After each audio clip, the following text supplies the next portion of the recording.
Okay,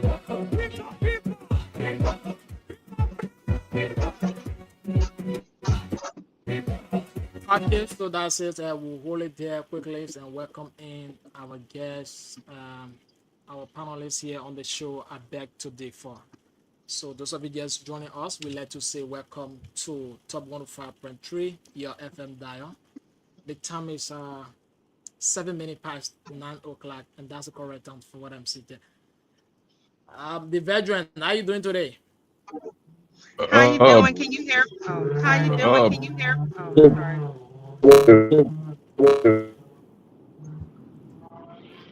Hello, yeah, can you hear me? Come again, audio yeah, giving late. yeah, we hear This is you. why I mute myself. Yeah, we hear you. Yeah, Welcome. media yourself. Yeah, media yourself. Okay, okay. This is Fred, the veteran Smith. We'll be starting the show shortly. We will start first with the International Women's Day. And from there, we will go into other aspects in today's edition of I Beg to Differ. We will deal with the local government acts, the second half of the show. And so the first part of the show is International Women's Day. And we are privileged to have one of our own, a daughter who here from her father here from Nima County, but through that birth, she is the United States council person for St. Georgia County.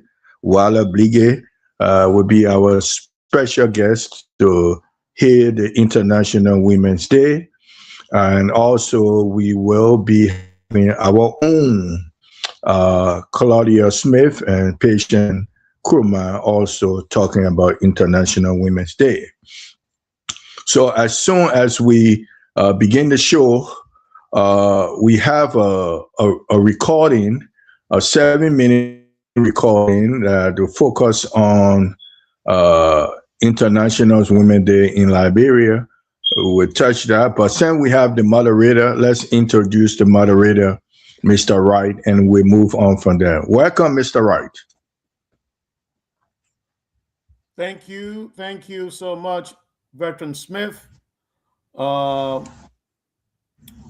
see we have Councilwoman Blake with us, and we have our other guest here, Mr. Joshua Payne.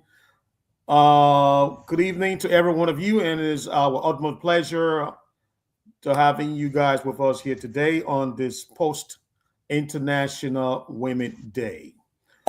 Veteran Smith, I would like for you to take the other segment of the show and run it, and then afterwards I will step in. How's that? Okay. And before you do that, we want us to play the recording from Liberia before we introduce the councilwoman. The councilwoman, then we play the video. Which one? Yeah, sure. I mean, yeah, you go ahead. You handle the show. You handle it. Okay. So let's take this time to introduce our special guest into this edition, Top FM 105.3, I Beg to Differ, focusing on International Women's Day. We are privileged to have as our special guest, no stranger to us. She was here on I Beg to Differ, our early stage, to announce her candidacy for a Congress seat that will be coming later on this year, but she already have declared her candidacy, but she announced it on our show that she will be running for a congressional seat in the U.S. Senate, U.S. House of Representatives. So it's my pleasure of working our daughter, from St. Prince Georgia County, who is your councilwoman there, to welcome her to our show. So welcome, Councilwoman Walla Blige. Welcome to the show. I can't see her picture. Maybe she's doing something right now.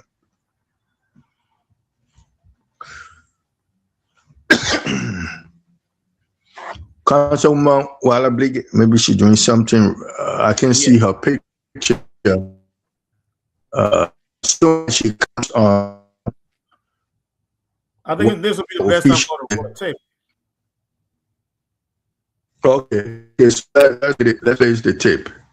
So Alex, we send you a recording. If you can play that recording, so we can know how the people of Liberia look at to the representative.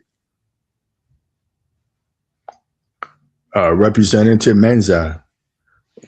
We don't hear the audio. Yeah, Alex, You hearing the audio? You hearing the audio? Yeah. Yeah.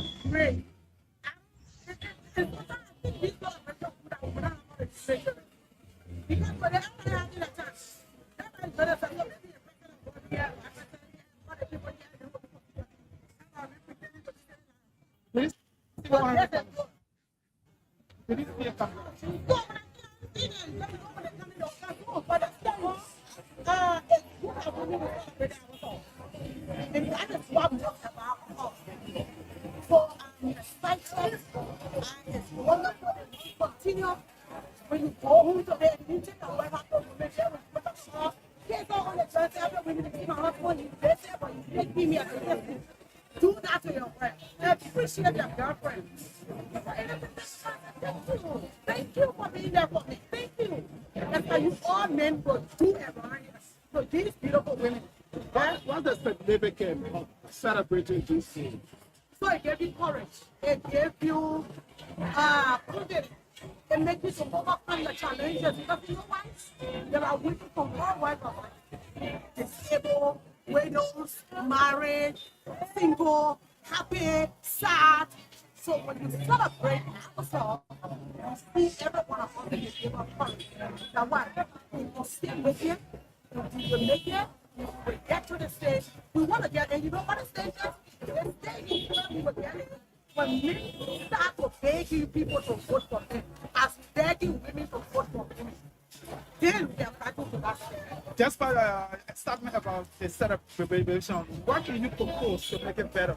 So yesterday, Madam Sally, like she said, she went at the trouble. I think we need to come with a quota system back. The quota was being vetoed by 30% for women. It was being vetoed, portion of it was vetoed by the president, by then, President Pia. We need to really do that because we need to make women to grow. Somebody will say, oh, you independent candidate for 210 and you won. You didn't actually percent. But let me tell you, everybody do not have the same self-esteem. So people are strong, so people need push to come to people, so people need to be dragged. So we need to introduce and increase the level of women. We need to make sure domestic violence issues have been resolved with a special family court set up to look into those matters because the people are very pervasive. These things lives are down for long, and you have the church of God is free, and you are really breathing. I was being victim. So we need to urge our colleagues to pass a Women and Girls Act. We need the Women and Girls Protection Act to stop harmful practices in our country. We can embrace our culture without being harmful. So we pray that our colleagues will see it necessary to join the question on our pass. Not stopping our culture, but we will move in the level center. We were tweeting 1975 4 hours. Are you telling me to do it the same way? No. It must be modified, it must be changed. And you must embrace it. When you told The thing is, when you come to work with passion, in service, you have to manage anything that comes your way. I tell people, in the House of Representatives, there is no free ride. So until we can get to that stage, fight it with them. Fight with them. When they say the woman will say I agree. Once you get achieve your thing, that's it. So we manage the way to make them. When you to compare the past International Women's Day celebration and today, what's going to be the difference from your side? Look, I give it up to Femi. I give it up to Minister. Minister, you saw women here. When you bring in a political party, this is what we need to do. We need to avoid a political affiliation. Because if we want to achieve the issue of women, we must bring everybody together. Because not everybody will agree. The reason they brought election is because they don't want election. They want us to argue, they want us to disagree, they want me to say myself well. So, what Benny has done, I must have thought of. She was able to bring everybody. They honoring some of us alongside with sugar. People that done so well, alongside with the lady from Windnet. People that have wonderful self-respect, honor the strong, honor the big, and for me, I'm honor. It doesn't make me proud, it makes me speechless. To continue to speak on women history and to continue to serve in Honorable Mesa, how can you describe the appearance of former President Ellison Johnson yesterday at the 55th National Election? If you check on the internet, I'm congratulating someone to the president. I'm so proud of her. And I won't speak on women and I told you congratulations. Thank you. Because you are serving story. I pray that President Biya will come. I pray that even our president now, our father for the nation, President Walker, will also come. I pray that the vice president and even the yellow district committee will come. As we have won the yellow, we have celebrated the machine. We need now to continue the perspective to know how well it will be accounted for, to know how this machine will be paid for. Because you know, we believe in the amount of machine game. If you get because you get to underbar they get behind the whole the machine. So everything needs to be done properly. And I am working because I come from rural area. And my people will use it. But in order, we don't want for ourselves. One for the people governments, but two, we must be accountable. Let it come and tell us. Let it come that will change the perspective. That they have people will benefit for the celebration. Your final question. So for me, I want to know if you are to explain the significance of international publicity for your girl in your district, what hope will you promise for that you want to I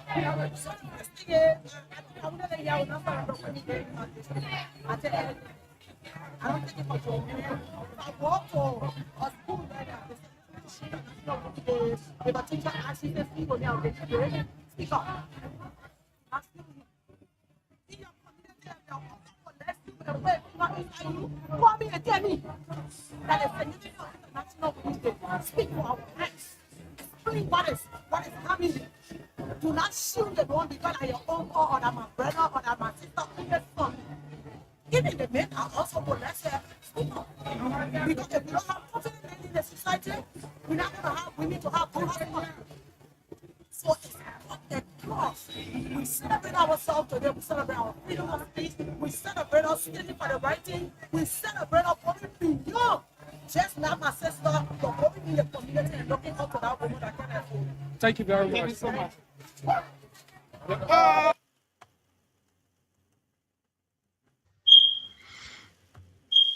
Oh, what an inspire, what a message. Message. At least you can, at least you Can can, you hear me? Can you hear me? okay. Yeah, we hear you, Councilwoman. We're welcome you. Okay. Sorry, Officially, I'm in my car, so that's what the issue okay. was. So I'm so sorry. I have to get to my office, but I wanted to get No, on the show. no problem. Um, We just started. We just had a brief words from how they celebrated International Women's Day in Liberia. So we are about to introduce you formally. You're not a stranger to us. You were here a few weeks ago, and now you broke a good, important news on our station. I bet today for Top FM 105.3 that you are running for a congressional seat. And today we are privileged to have our own daughter from here from Nima County to her late father. And although she was born in the United States, but her heritage can never leave her. So we are privileged to welcome our own daughter, Wala Blige, from St. Prince George's 6th District in the state of Maryland. Welcome to our show. Welcome to 105.3. I beg to differ. Councilwoman Blege, welcome to the show. Can you hear us? What happened with the audio? Can you all hear me? Yeah, okay, we hear you now. Can you hear me? Can you hear me? Oh, something. The audio. Can you hear me, Councilwoman Blege? So we got to do something. We can hear her, but she can't hear us. Oh. Yeah. Oh. So she have to go and come back? Yeah, she's right back. So let's see. Let's bring her back on. Can you all hear me? Like, see if she's back. Yes, we can hear you. Okay, because I couldn't hear anything. Well, thank you all so much for having me on. I can hear everybody now. I just I'm in my car and I haven't gotten into my office yet. So I think I'm gonna have some difficulty. So I wanted to speak quickly. Or you want her to give you minutes to go in your office and then you come back? If that would be fine with you? That would be much better. If we could give me 10 minutes, please. Okay, we'll do that. Okay. So, Councilwoman to get into her office, let me put it to our moderator, ARCHIE Wright, to tell us the rest of this evening edition of Saturday edition. I beg to differ. What we'll be talking about while we wait for the Councilwoman. Yeah. Thank you, Veteran Smith. Today we do have a program jam-packed, stimulating, thought-provoking, and you name it all. You know, we got great guests on here tonight to speak to issues that are very important to our nation, our families, and our communities.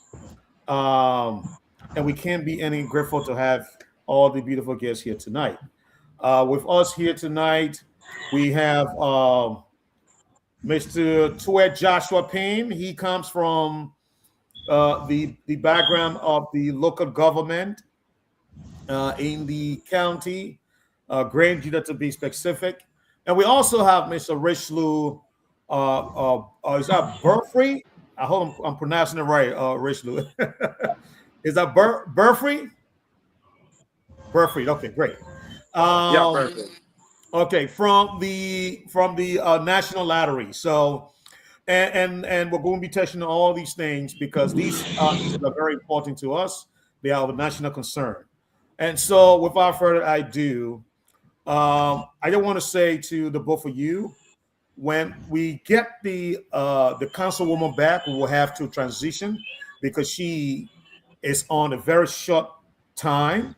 So we want to bring her in and then conclude with her, and then we can have all the time with ourselves and then discuss. So when she comes, we're going to have a break in and then just bring her in. I just want to let you guys know that. Is that okay? Okay, great. Mr. Joshua, can you hear me? You're not responding. Yeah, it's okay. Okay, Joshua, I don't know where Joshua is hearing us. Joshua, are you hearing us? Joshua, hello, he have a maybe. Yeah, sure. I'm getting everything clear. Okay. Great. Good, excellent. Again, you guys, Joshua, you're not a stranger to the platform. Mr. Burfree, I'm sorry, I'll be butchering the guy's name until, but I'll just call you Richelieu if you don't mind. Yeah, I mean Richelieu is okay, but okay. It's Richelieu Burfree. Yeah, Burfree. I got to tell him a Burberry, I will get it. Okay. And Mr. Roy, what we could do, we could get background for both of them. So when we come the next session, we don't need a background. If we could do it that way. If you want to, I was definitely going to go into that to get the background so our listeners and viewers can know who they are, and then we'll come back and we'll just jump straight to. So, Mr. the veteran, I'll just hand it over to you so that you can, lead us in that. Okay, so perfect. news yesterday where your agency were able to engage illegal activity where people had gambling machine and were able to do justice. So can you just introduce yourself and say anything before we come to you the next round? Okay, thank you very much. Let me say good evening to all of you on the show and to all of your listeners in Liberia and around the world. My name is Richelieu Burfey, and I work as the Deputy Director General for Lotto Games at the National Lottery Authority. Hello, everyone. Is everything okay? Yeah. Okay.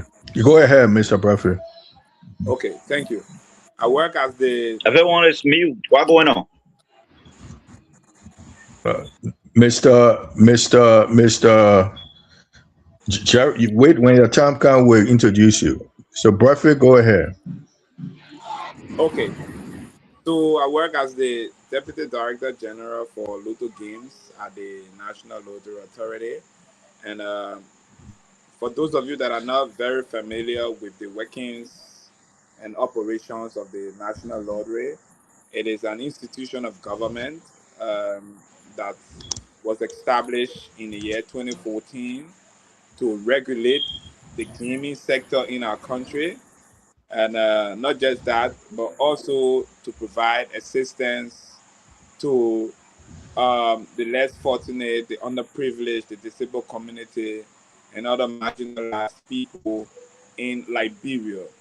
The National Lottery also has a mandate to support scientific and academic research institutions, the old folks, and other group of people in Liberia. And that's exactly what we've been doing over time. But like you referenced, over the last few days or weeks, we have been cracking down on illegal gambling activities in Liberia. Um, the Director General, Honorable Peter El Solo, through his vision and his wisdom, has put together an enforcement task force, and the task force is moving all out in the country, trying to make sure of two things. One, we bring illegal gambling institutions to book, but also to help to curtail and to prevent underage gambling, where children below 18 years have been involved with the gambling activities. So that those are two specific mandates of the task force that was set up by the Director General, Honorable Peter El Solo. And for those of you that have been following the media, you see that the task force has been doing a very, very impressive job to make sure that some of those machines are confiscated, and of course to ensure that punitive measures are taken against those group of people that are caught violating the laws of our country. Okay. Uh,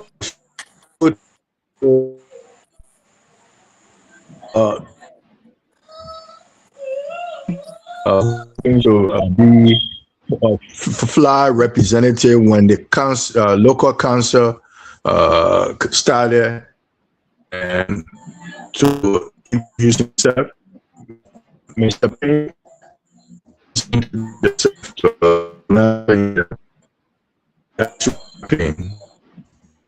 Yeah. Veteran, your connection is. Yeah, am I clear now? Yeah, you're clear. Can you introduce yourself? Okay, thank you. I am honored to be here tonight. My name is Towe Joshua Pine. I'm a Grenadian. I've gone to school here, and I'm still going to school here. And so I am currently the Deputy Coordinator for Program, Federation of Liberian Youth, Grand GEDEH Secretariat. I once represented Grand GEDEH Youth on the County Council as Secretary General. And I am a Liberian-based Pan-Africanist. and I am honored again to be here. So tonight I am invited to speak directly to the local government act and other issue that people in the uh, public there may not understand about the local government act. Uh, we, the first batch of the county council, by the help of the UNDP, we're being trained and certificated on the 16th day of June 2023, and I think we have vast idea, but it's going to be very difficult to see a sitting council member coming to public to speak on county council issue. Is they will be skimming, and so I'm happy that I'm here tonight. So if there anything maybe you want to know about Okay. me, you can ask. Okay. No, it's fine. We just want an introduction, and so after we finish with the councilwoman, we'll get back to you. So Okay, great. as we wait for the councilwoman, Wala Blige from the Prince Georgia County in the state of Maryland, the 6th district. So she will grace our first half of the program, which is International Women's Day. After her, then we get back to our other guests. So as we wait for her, she's trying to leave from her car to go in her office to get better audio. So as we wait for her, I will turn this part of the program to the moderator. When she get on, then I will continue on that part.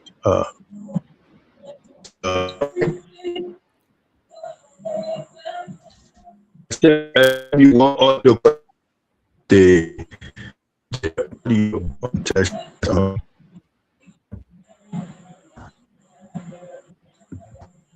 Okay, what's going on? No, I said it back to you, but if you continue with the show, or you get let's continue with the show. I want to put back. If the councilwoman come, we'll have to break it. But let's continue with the show. Okay, that's what I was just. We do the audio, so it can be on the same subject, because if we start this subject, we confuse it properly. So if we will continue with the audio or play our theme song in between, that would be good then to start the subject matter and change it. Okay. So we either go to our theme song. Okay, go ahead. Because okay. We'll continue with our first audio, and as do so, and as we have.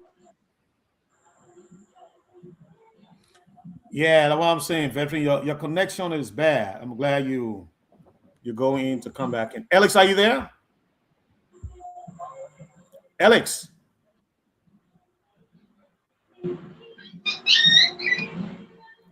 Alex.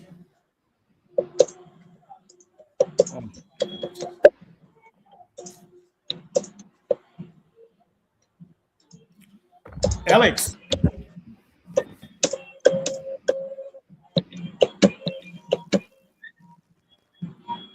Alex, you got to be with us now. You got to be with us now. You can't. Yeah. You're not with us. You're not with us.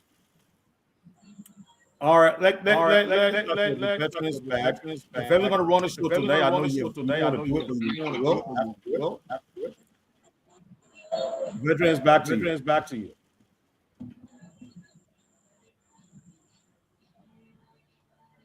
You're muted. Okay, if we have Claudia or patient, yeah. So let's deal with the audio.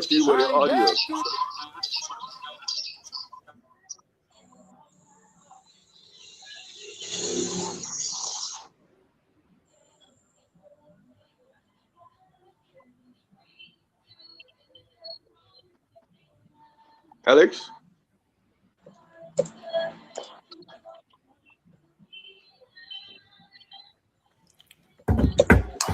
Come on, y'all.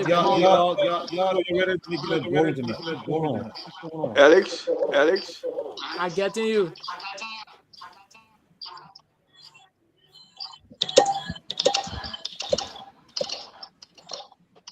Pedro, I'm getting you.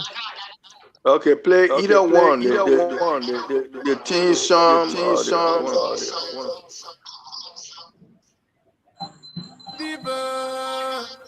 Liberia, my people like Taibo. Top FM 105.3, we on the air. Leader, shout, Sheku Koroma.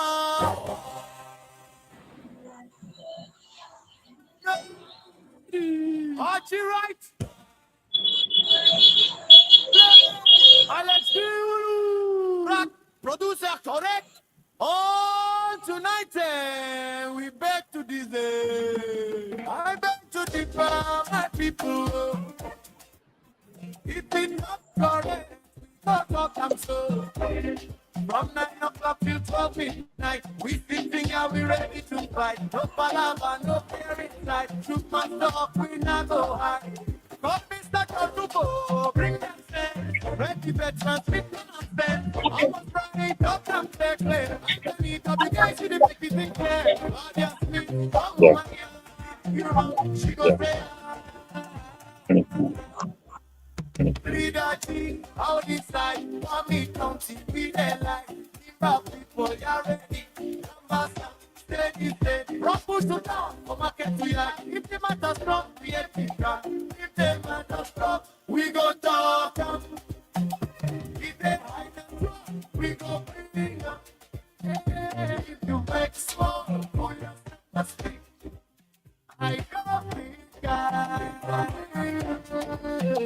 We go talk. If they hide the truth,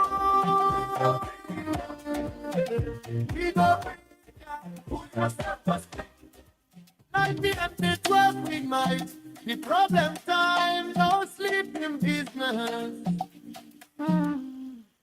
Your voice my tired, so that's it, doing things in internet, I need to keep that.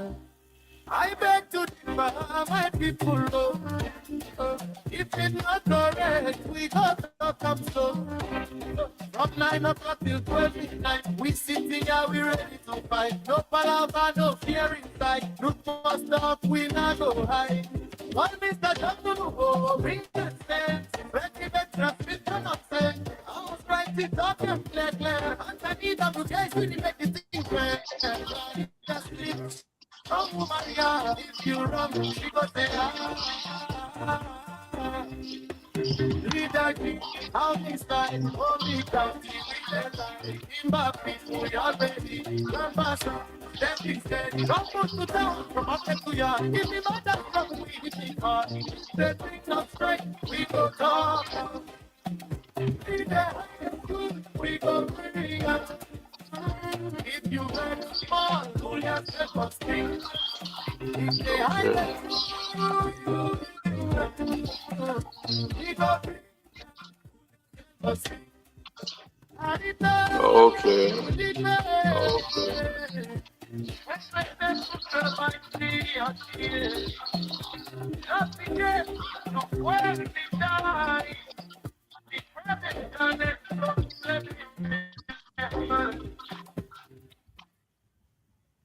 Okay, you just heard the team song. Okay, you just heard the team song. My people, hello time,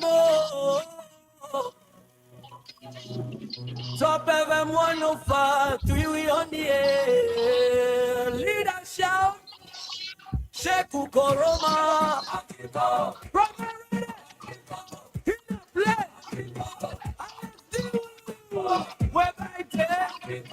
He back to differ. I beg to differ, my people.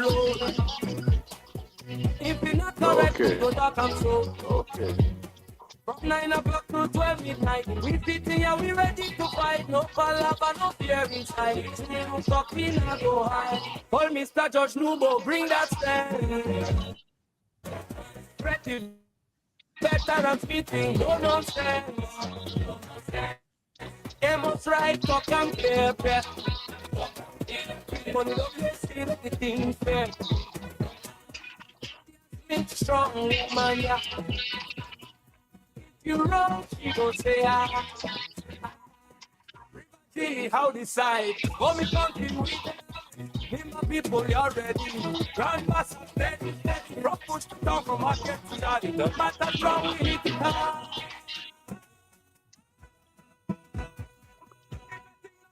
Okay. Okay, Alex. Okay.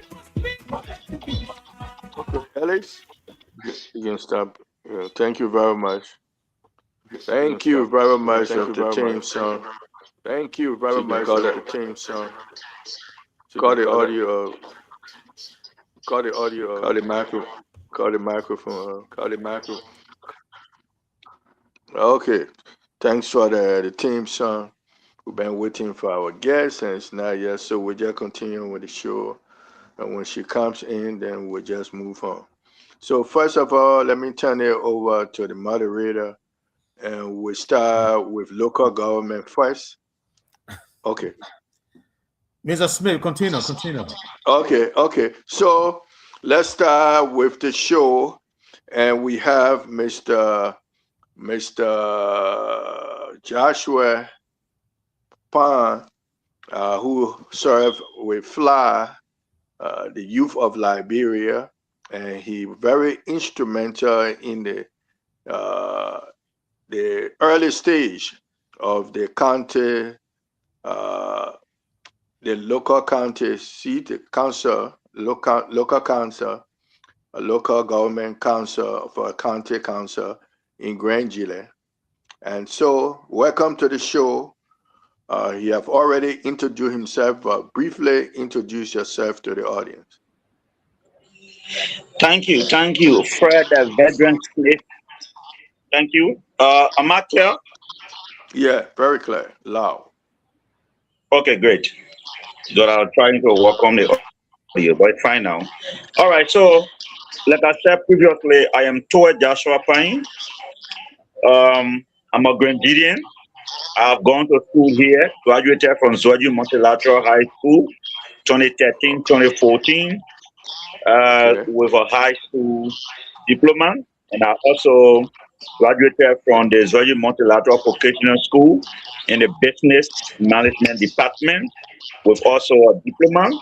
And I am currently reading Business Management Major Public Administration Manual at the University of Grand GEDEH County. Okay. I have diploma in the look. I do graphic designing, and so local I am the M&E officer at the LIOD, Liberian Youth Development Institute. It's a community-based organization, CBO, though not local government. And previously, I served as the Secretary General of the Grand GEDEH County Council. So speaking to you as the former Secretary General of the Grand GEDEH County Council. Okay, that's good. Let me go to Mr. Murphy Reshlo or Murphy. Correct right now, Mr. Murphy. So far, so good. No, yeah. Let me introduce another guest, Mr. Reshlo Murphy. Are you with us? Yes. Just brief introduction. All right. Thank you very much again. And are you referring to me? No, Murphy, Mr. Murphy. Thank you very much again, and thank you for the invitation to be here. Like I said previously, my name is Richard Boyfe. The Deputy Director General at the National Lottery Authority. National Lottery Authority is the institution of the government of Liberia that is responsible and has the mandate to regulate the gaming sector in our country. And that includes casinos, sports betting, mini slots, raffle draws, and every game of chance. As also part of our mandate, we are there to provide assistance to the disabled community and marginalized groups including orphanage, old folks' homes, and other disadvantaged and other privileged groups in our country. But more besides, we have a mandate to also provide assistance to academic and scientific research institutions. So the National Lottery Authority is an instrument of social change in our country, and it happens to serve as the first Deputy Director General for Lotto Games under the Director Generalship of Honorable Peter L. Skulu. And training and profession wise, I came into government from the private sector, preferably USAID, where I served for several years. And education wise, I think a Friday or two ago, I graduated with a law degree. And I'm currently doing another master's with the University of Business and Integrated Science in Ghana. And there's not much to say about we public servants. So No, which is good. The only thing that caught me from your introduction is your law degree. yes. I was part of the 105th graduating class of the University of Liberia on February 27, where I graduated with a law degree. Okay, so Veteran Smith, we have Representative Blake in the back. I'm bringing it on. Okay. I'm so sorry. Can you all hear me now? We can hear you loud and clear, and we Perfect. know Okay. we can see the energy within you, and you're ready to release that energy. So All welcome right. to Top FM 105.3. I beg to differ, and you're one of our daughters hail from true Liberia, from the east, the northern region or eastern region, Nima County, and where your late father came from. And now you're making big news in the United States.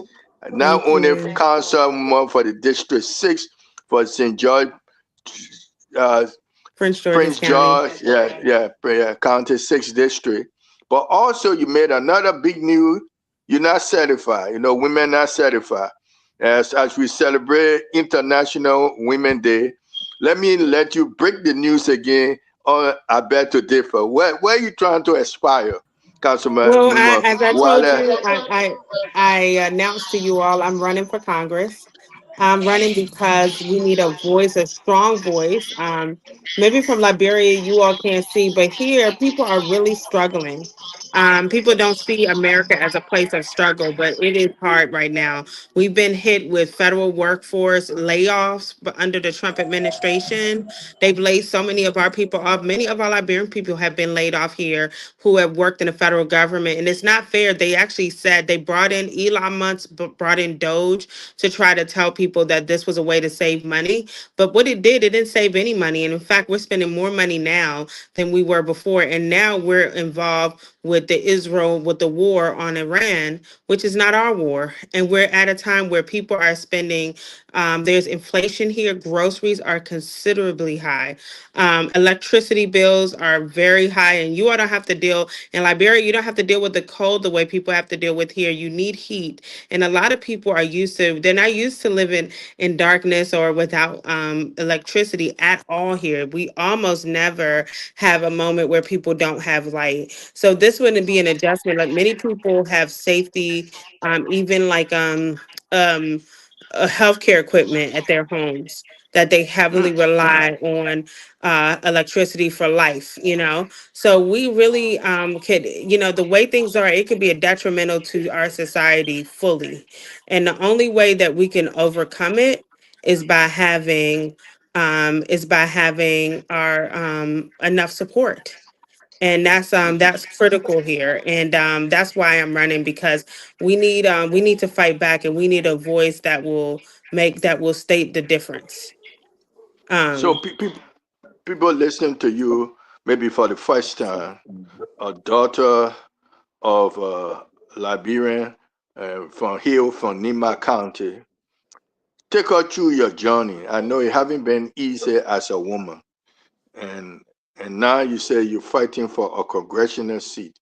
but people want to know where she came from, Walla Blige came from, where that fire that was within her, that she still want to move higher to support us. How your whole story came about, and where you hope it will end. Well, I started because it was the Liberian community that gave my start. When my parents were here, they were involved with the Liberian Community Association, and we used to go to DC Council meetings and Prince George's County executive meetings to advocate for refugees that were coming here during the war. And a lot of people, they were looking at placement and support for the refugee community. There was a large number of Liberians coming in to the DC area, looking for as refugees, looking for placement. We were the advocates, and that really got me started. And from there, when I went to law school, I decided I wanted to be an advocate. And I then worked for when I was working for Congressman Hoyer. There was rumors that the Bush administration was going to end TPS for Liberians. Again, we got together and we had a meeting with the congressman and others, advocacy, and I had fun with that and knew that that was my calling. And then again, it happened in 2019 when DED was about to be discontinued under the Trump administration, and we worked with the local officials and actually went back to Congressman Hoyer and others. Congressman Hoyer is the person that I'm trying to replace, as he's announced his retirement. But when we did that, it was a Liberian community I was advocating for here. So I feel like with me getting into this position, I will give a voice to the Liberian community, allowing them to see that they have someone here who understands the issue and would make sure that their voices are heard. And what is that position, a congressional position? Which where will it cover the different district? It will cover Yeah, the so whole.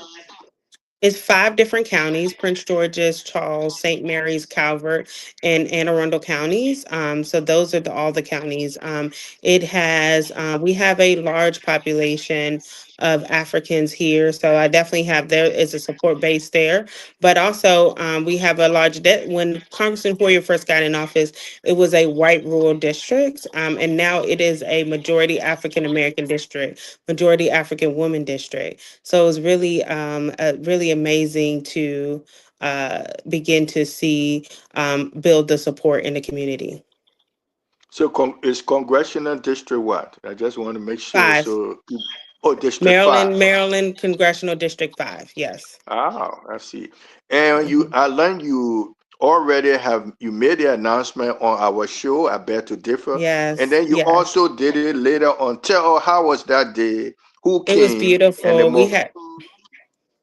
It was beautiful, and we had a huge support from the county executive who has endorsed me. A lot of my council member colleagues have endorsed me, and some of the representatives locally have endorsed. So we have had quite a bit of endorsements, quite a bit of support, and we had a packed room when I announced. In that room, it was packed, and people were waving signs. And today was beautiful. Today I had a meet and greet in Charles County where we were able to talk to voters about supporting this campaign and how we'll make a difference. So this is one of those things where we are being visible, and we are because we are trying to make a difference. So how can people support you? Tell us the calendar, what you we can do, and how you will be working hard, and when will be the election that finally you will take that seat. Help us through the Yes, we calendar. are right now. We are it's a race to the finish line. We are raising money right now because we have to raise a lot of money. So we're asking every Liberian that's in the United States to please contribute. You can go to wallablagay.com, WALA Blagay, B as in boy, LEG as in girl, LAY. .com. You can check Walla Brigade and go and please donate $5, $10, $25. We have lots of money to raise. We got to get on TV. We got to get on social media ads. We need to get on send out mailers, all of the above, and we cannot do it without you all. So please, we do ask people to contribute today. And then we are, as we launch the campaign, the election is in early voting starts in June 11th, and then the election day will be on June 23rd. Oh, So we need June to, 23rd. yeah, so it is coming up. It's a 4-month sprint. So because of that, we're asking people. We need all the support now. Is this And because mhm. is there a special election? Because mostly election take place in November. What's the difference November having is the June? general. This is the Oh, okay. primary Or for the primary. So you Democratic get it. primary. I got it. So Hmm. Democratic primary before you Hmm. go to the big one. Okay, I got you. Yeah.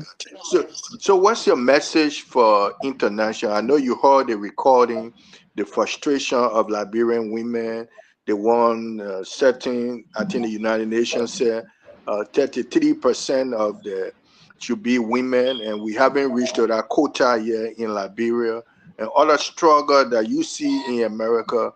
The Liberian women also going with that. What's your message on this International Women's Day?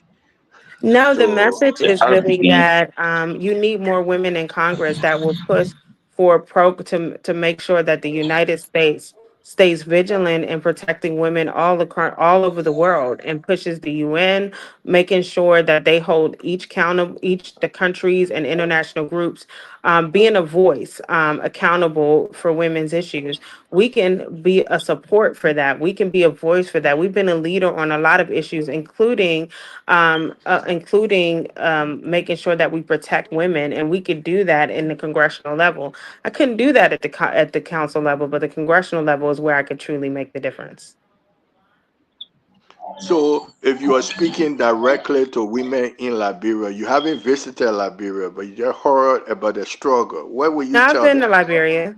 Whoa, then Okay. what part of Liberia you visited? Oh, I've gone to Nimba County. I've been to Morovia. I've been to Lofa. I've been all Ah, over.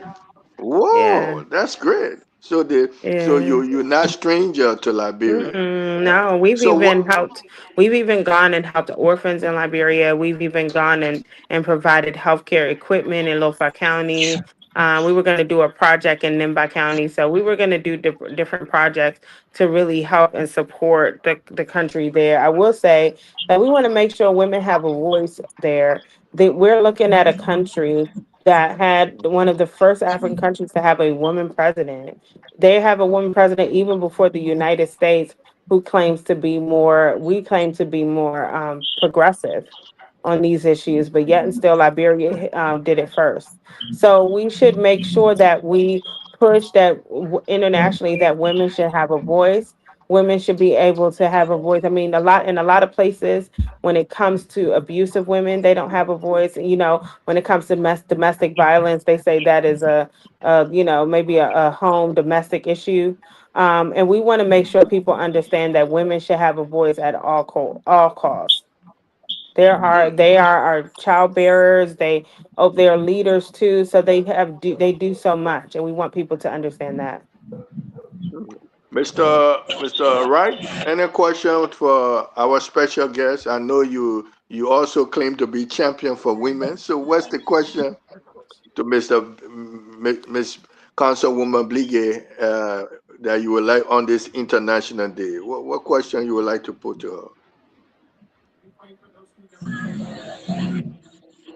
Mr. I Wright, can't hear mute her. yourself. Mute yourself, Mr. Wright. I always forget that. Well, welcome to the platform once again, Councilwoman Bligate. It's good to have you. I heard the long history of travel in Liberia. Congratulations on that. I didn't know you went all that far. You even know Liberia more than I do. How's that? Yeah. I'm also log on to the site, and I'm encouraging everybody to do so now. Yes. Donate. And you go there, and it's right there. You can go ahead and make your contribution. Thank You you. know, I'm doing mine now, so go ahead and do yours. Thank you. Thank you. So, Councilman Blige, first of all, I know you're going to win this thing. It's in the bag. But how can those of us out here in the Virginia area be able to get to some of our friends and relatives out there and encourage them to either canvass or to make a donation? What can we do, those of us out here, to be able to contribute somehow to this valuable process? We start phone banking next week, so we ask you all to start to make help us make phone calls. When you go to that website, you could click on the volunteer link, and we Okay. will have our team will give you an update of any volunteer opportunities, which will be next week. We have volunteer opportunities every day. Frankly, we just had some today. I'll be at church tomorrow, so we've been very busy in the community trying to make a difference and make a voice. That's true, and I Maybe. see that. I'm sorry. Would you come in? Oh, Were no, you you coming can in? go. No, No, I just wanted I to just say I we see could do that. a live broadcast on our show when you go in the campaigning on Monday. We could do a live on this show, and maybe that will Yeah, well, encourage we will people be who in the call. office on Monday morning, making it clear that we are going to be because there's dark money that's gotten into this race, and we're going to be making a statement that we're not taking any dark money, and that's what we're going to be doing now. So stay tuned, and we want everybody to write about it. Okay. Okay, Mr. Wright, continue. Oh yeah, I'm just saying, that is a great thing, volunteering, and I know a lot of people out there in Maryland, so I'm going to be reaching out and making Thank you. and talking to people because we can't continue to stay on the sideline. We got to get involved and make the change that we want to make. Um, I got my receipt, Madam Blake. I got my receipt right here. So Thank you. Thank you so much. And we are just asking. In fact, it would be great if we had a fundraising push, because really we're talking about people all over the country in the United States. And we know one thing that they can do if they can't come and donate or knock on doors or make phone, even though we will be having virtual phone banks next month. right. We ask people to contribute. Sorry about that. But it is really important for us if you all can contribute. Okay. Absolutely, absolutely, Okay. and we'll do And our what's best. Thank the? you. I know Oh people no, will say, I don't know what's if the I minimum? think someone just called me. Okay. Somebody interrupting him. Can you all hear me? Uh, Yeah, someone just called me. yeah, we can hear you. But I do have to go soon. But I do appreciate your support. Can you hear Yes. me? Yeah, Yeah, we hear you. One we want to know what's the minimum or maximum one can give. I know it's The maximum is voluntary. 3,500. A minimum. 1 cent. no, it's actually we, $5. $5 right here. $5. $5. we Right. would do better than that. So any closing, I know you're about to go. Any closing message for If you want to young advocate, men, young women well, I in just think Liberia? women need to step up and show that they are leaders and don't be afraid. I'm not being afraid. I took a leap by making this move, and I'm not regret. I feel very strongly about it, that I'm the one for the job. Okay. All Don't be a right. stranger now. Anytime you Thank can knock you. on our door if you have a message Will or do. join our panelists here and talk. The more you engage her, the more your message will be out there to people. So don't be a stranger. Understood. Come. All Thank you right. for coming on this International Women Day and Thank wish you you. many more luck. And we know you're going to win that position. The All right. council, Thank you. District 6 in Thank the you. state of Maryland. Thank you very Thank much. you. All right. Congressional District 6. All Okay, right. thank you. See ya. Thank you. District 5. District Oh, 5. District 5, the primary for the Democratic Party. Yes. And then from there, you go to the real election where you will represent the Democratic Party against the Republican. Well, put it like In this: the Democrat in this area wins. The true fight is now. Yes. It's a very mm, democratic It is. district. It is. okay. So, like, if Maybe all whoever wins, this is the fight right now. We have 24 people running. Oh, Yeah, 24. 24. that's huge. Yeah. That's huge. So if you win, would make you David fighting Goliath and win among the 24 people, and then you will This win. is this is the fight right now. Yeah. It's Okay. now or never. Whoever wins the primary wins. That's Wins right. it wins. Yeah. Yeah. Okay. Trust me, we'll be We'll there be all throughout. We'll be there. Okay, thank you. Sign up for volunteering, and then Archie, send the link out to all your friends in Virginia. Okay. Yes, we'll do. We'll and, do. Okay. And one of the things I would say to you, Councilman Wala Blege, I did that. I helped another Liberian to win. So all you have to do for some of us, if you send a list to us, and we do phone bank, Phone banking. but Okay, be we'll calling send you. people, yeah. Yeah, we'll send And you a I link, and the volunteer. I'm link. very good in phone bank to be calling. Oh I help wow. Okay, elect that's somebody. good. I help elect somebody in Colorado. I can do the same for you. Thank you. So we will give you the link. In fact, we're creating a link on Monday. So by the Monday, Okay. we're gonna send it out. We're gonna do a thing, and then we're gonna send it out so people can start calling because we got an ID over 20,000 voters. 20,000. Yep. Okay. Yeah. So I can divide my strategy. One weekend I deal with one district, another weekend another district, Thank you. and do that. Okay. All right. Thank Thank you you. so much. Okay. Thank you. Okay. Thanks for coming. Okay. We just essayed the International Women portion. We hope we wanted our own women to be along, but we haven't seen them. They're invisible today. So we just go to our second portion of the show, Yeah. which is these gentlemen who have come to support the women in a way. They didn't know it was International Women Day, but they have learned something. So let's go directly to them. So, Mr. Ray, you take over this part of the show. Okay. You see, you running away from being the host tonight. I don't know why, but Okay. I will do it. So, look, you won't be in the chair to ask questions. So, you won't be I the just real want to ask panelist you that. today. Okay, I will I do see it. I your will text. take it. I I see will your take text. it. Did you read my Okay, I will text? take over it. I will claim it and take over Okay. as moderator tonight. So Yeah. welcome I back. have a capacity, the chance to be able to ask any questions. Okay, thank you, Mr. Habibi. I don't know if I pronounced your name correctly. Habibi Barry. Okay, he's here with us. So let me introduce some of our panelists before I go to our special guest. So Habibi Barry, introduce yourself. And then I will look around if other panelists are around.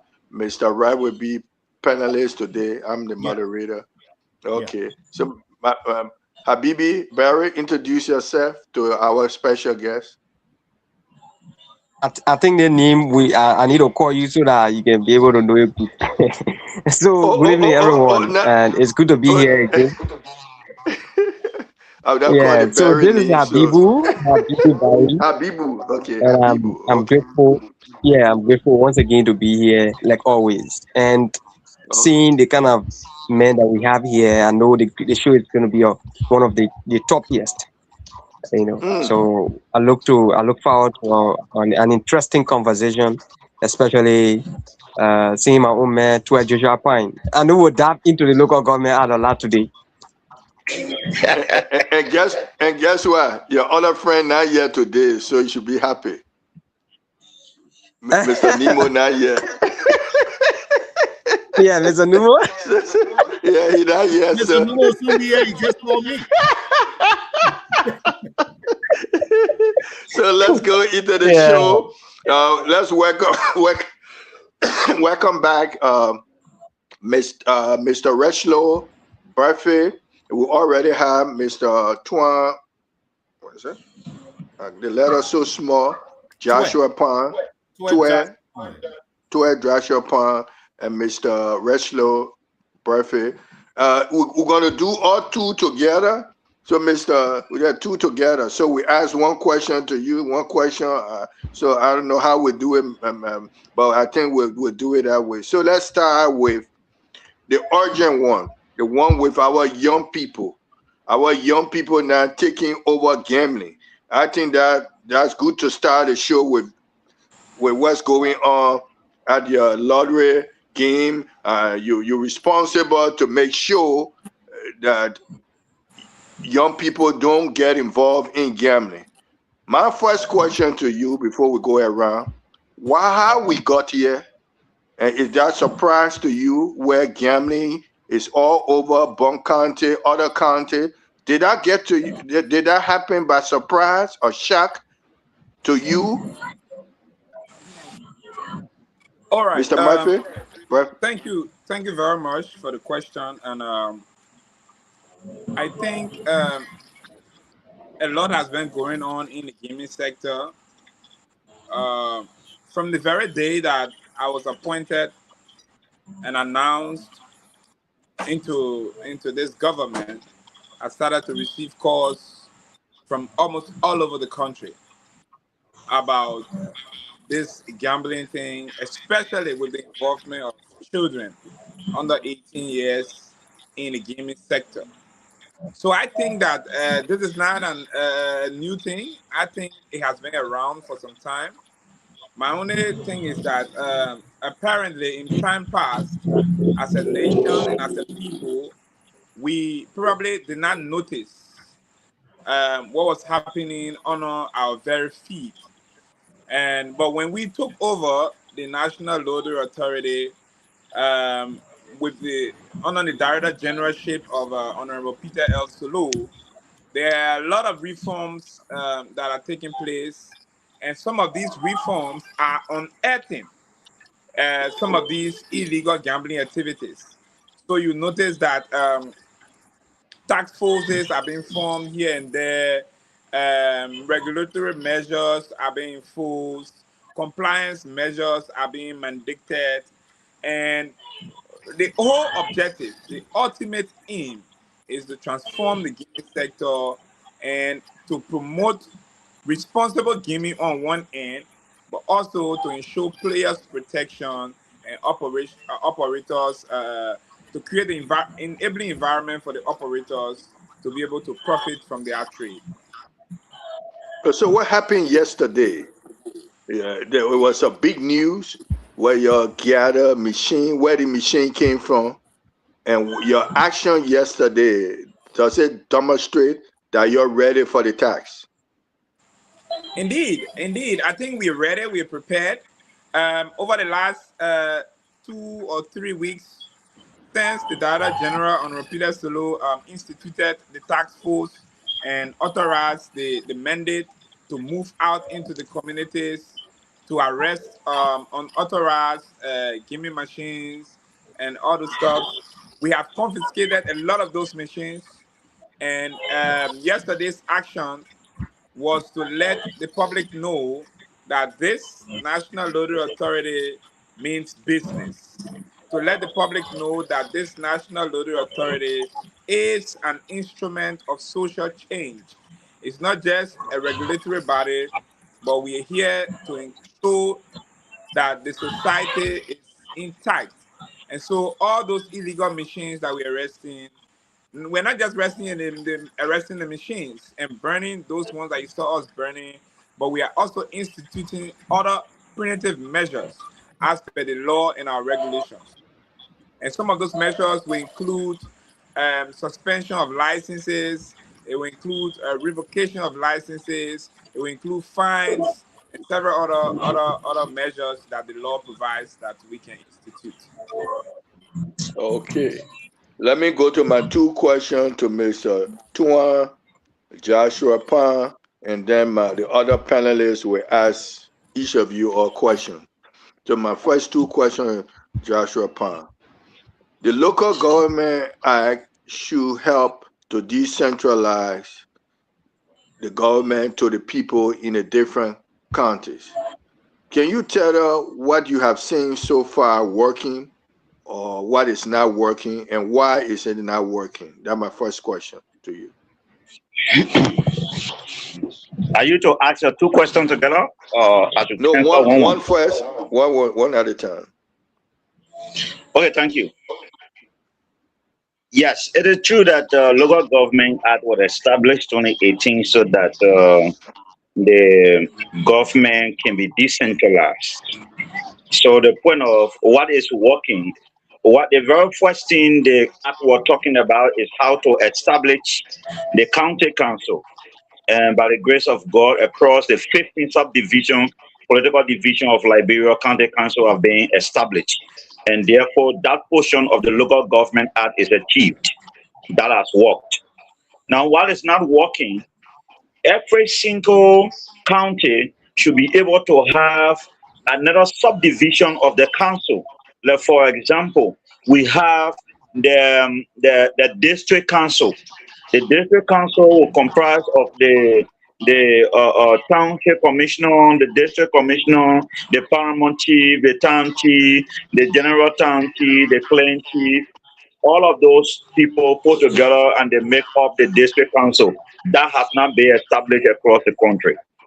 They still them in the local government act. The local government act implies that every paramount chief, the clan chief, the general town chief should be elected. Those portions of the local government act have not been achieved. So I'm not able to name all of those that have not been achieved, but just few have been achieved in the local government act. A lot. If you give me the time, you're going to forget what I'm naming those things that have not been achieved. The two that you haven't named, the superintendent and the changing of the ministry to from local government, internal affairs to local government. Why that is not working too? Those two you never named, superintendent. Well, the issue about superintendent and the local government act, like I said, the local government act did not change the name or did not transform the ministry to another thing. So, for example, the original ministry that responsible for local government when the act was not funded is the Ministry of Internal Affairs. So the only effect the local government act on the Ministry of Internal Affairs is at least changing the name from Ministry of Internal Affairs to Ministry of Local Government. Now, that has not worked. Even those that even work in the local government, they still call the superintendent. So the local government act wants to erase the thing they call superintendent and should be calling the chief executive administrative officer of the county, right, of the local government. That is the chief executive administrative officer in the local government act we are referring to as the superintendent. And all of those names, we call them fiscal superintendent, development, those names are still in the ears of the audience and people are refusing to implement them because there are names the local government are given those things and those things have not been implemented. The question is why? Now, why those things have not been implemented? I think this government is playing low ear to the local government act.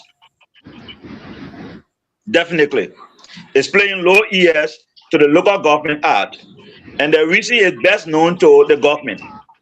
The local government act has come to repute the local government law of the Republic of Liberia. And since the local government act was established, those things that are being repealed is still being existing in our midst. So therefore, I will freely say the government is not really ready yet. This government is not ready yet to work with the act. In a sense that the county council is not complete. Mm-hmm. So, okay, yeah. You finish? Yeah, like I was saying. My second question. Mm-hmm. You finished? Yeah, I'm coming there. The government is not ready for this act because the county council that was established is not complete yet. We are yet to have the city council. We are yet to have a district council. We are yet to have the council in the claims. We don't have the council. The names have not yet been used to. They have not been implementing those names that are supposed to be changed. We are not seeing that. So they are not focusing on the local government act, but rather on other things. 3 years has gone. They have done nothing to this act. Okay. Let me introduce Mr. Nemo to the show. Yeah, I want to introduce Mr. Nemo to the show. Mr. Nemo? Before Mr. Nemo come in, let me just make, I think we got enough time to deal with guests. So let's take one for the first half, and then after 6, and then we can take the next, guest. And then that way, the audience will be able to stay focused on the questioning. Okay, so as we're focusing on Mr. Pan, we continue. Okay, yes. Okay. Mr. Nemo, welcome to the show. Introduce yourself and meet our guests. George Numbo, a staple on the show here. Hello to the people of Grand Gedeh County. Hello to the people of Southeastern Liberia. Hello to the people of Liberia. And I say hi to our guest who was speaking when I got here, Mr. Tue Joshua Pine. Thank you.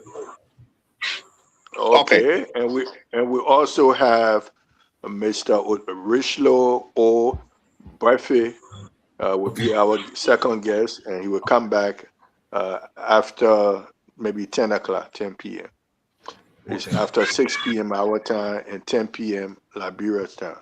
So let's go to my second question, and then I will get to the panelists to ask.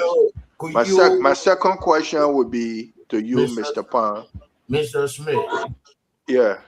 I just got in.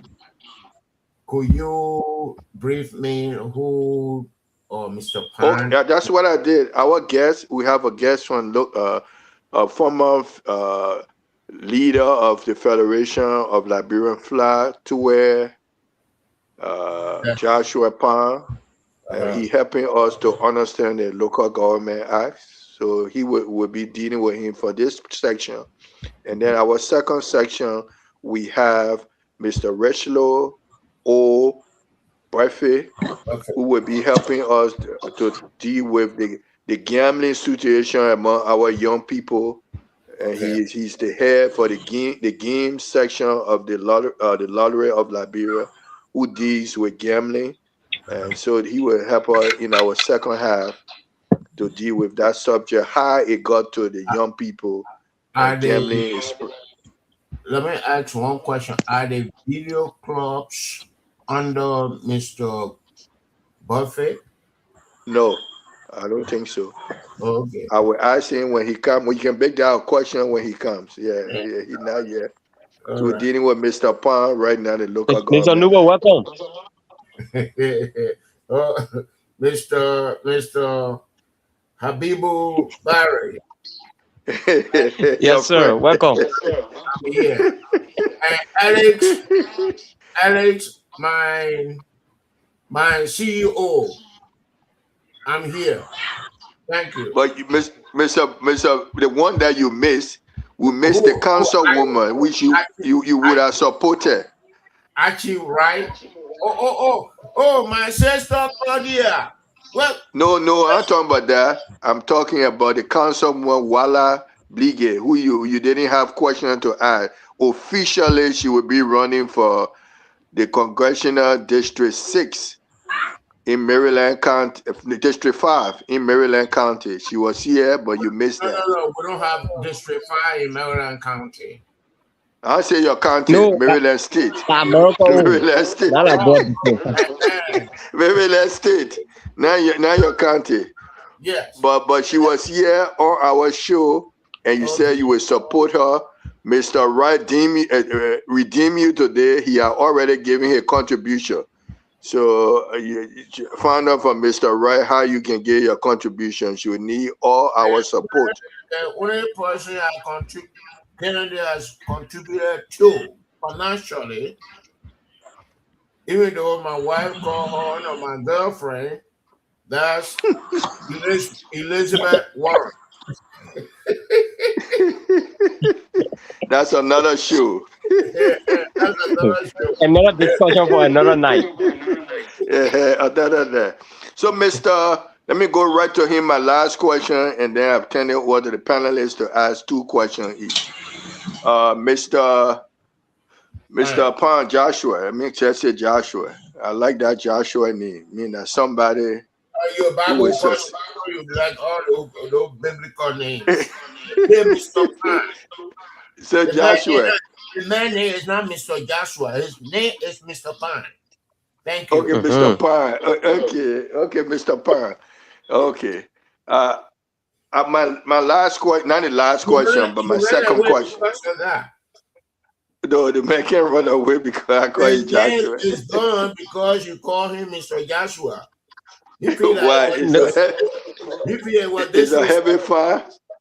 It's a heavy fire when you say Joshua. Maybe when you say Joshua, mean that's a special credit given to you. When you say Joshua, yeah. Mr. Joshua, you know, he disappeared. We'll see whether you're right. If Mr. Joshua not ready, we'll go to our other guest. Mr. Joshua. I hope not the internet. I think it's a network. He stayed crying. He in the corner crying. Why the man call me Mr. Joshua? So for the meantime, let's bring Mr. I think it's a network. I know Grand Yeah, GEDEH let's bring network. Mr. But the same thing not facing Monrovia, Mr. Buffett in Monrovia. Okay, okay, you in Monrovia for disclosure. Are you Yes. in Monrovia or in one of those counties? No, I'm near Monrovia. I'm in Painesville.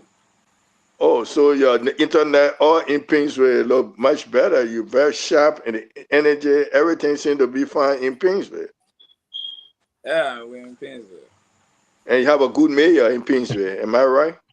Yeah. No. Best man is doing well. So, Mr. Wright, let's start the questioning. I already asked my 2 questions to him. So you take your 2 questions to him. Thank you, Veteran Smith. Once again, Mr. Murphy, thank you for coming on. And I like that the veteran said, I love the energy and your patience tonight. Since you came on, you've been on, and we really appreciate the commitment. Here's my first question to you. So we hear the news in the media and in all the medias that our children, the underage kids, are heavily involved in this gambling thing. Give us some quantitative data. What do you think? Just on top of your head, is the percentage of children that are involved, underage children that are involved across the country in this illegal gambling? Well, it's quite unfortunate that we'll be having this conversation about children involvement in the gaming stuff. Yes. But again, it's realistic. It's really happening. All right. And as an institution, we are doing everything we can to curtail it. But if we should look at numbers, percentage-wise, I don't think the numbers will be high, because if you look at the recent census that was done, it cataloged how many children we have in the country. And if you look at the amount that are involved with the gaming, proportional-wise, it will be under 5%. It will be under 5%. But my thing is that even if it's one kid under 18 that is gaming, it does not provide a good outlook for our country, because we're talking about the future. We're talking about the next generation of Liberians. And if one of them will become an addict of gambling, it's a problem for the entire generation. And that's the reason why it has become so alarming in our time, because with the few of them that are involved in the thing, it's creating a worry, that concern, not just for us as a government, but also for the parents and the society and the communities at large. So numbers wise, I wouldn't be exact, but I know it'll be under 5%, because we are in the sector, we're seeing how it's going, and then we're receiving the kind of complaints that we're receiving from the public. Okay. Thank you for that explanation. You see, I asked that because that is a root cause question. Before you solve a problem, or if you encounter a problem, you got to go to the root. Understand where the problem is coming from, and then you can be able to develop a plan. That's why I asked that question. If you think the number is 5 and below percentage-wise, which is good. If that is the case, then it's good. But like I said, I agree with you. Even if it was 0.1%, it's still a problem, right? But if you say that's 5%, then it is manageable. And if it is manageable, then it means that we do not, as a country, we do not have to devote so much resources, whether manpower resources or financial resources, to that effort, because the competing priorities are so many. Now that you said at least 5%, where do you think we are experiencing this underage gambling problem in Liberia? Because it is also resource allocation, driven. You got to know where the thing is happening so you can be able to, assign the resources there. So where are we having this problem, Mr. Barry? In terms of the locations, I honestly think that it is everywhere, especially so as we have these mini slot churning machines all over the place. But in terms of density, you find them mostly in the big cities like Monrovia, like Painesville, like Ganta and what have you. But then, surprisingly too, you find them a lot in the mining communities, the gold mining communities, in some of the counties like Sivia in Grand Gile, like Batijan, like gold camps and what have you. But apart from the mining communities, you also find them a lot in the concession communities. Like where you used to have the way you have Mano, the former Sem Darby in Grand Kipan County, in Grand Bassa County, and some of the you have them in those areas because of the population of the place. But I agree with you on the issue of resource allocation.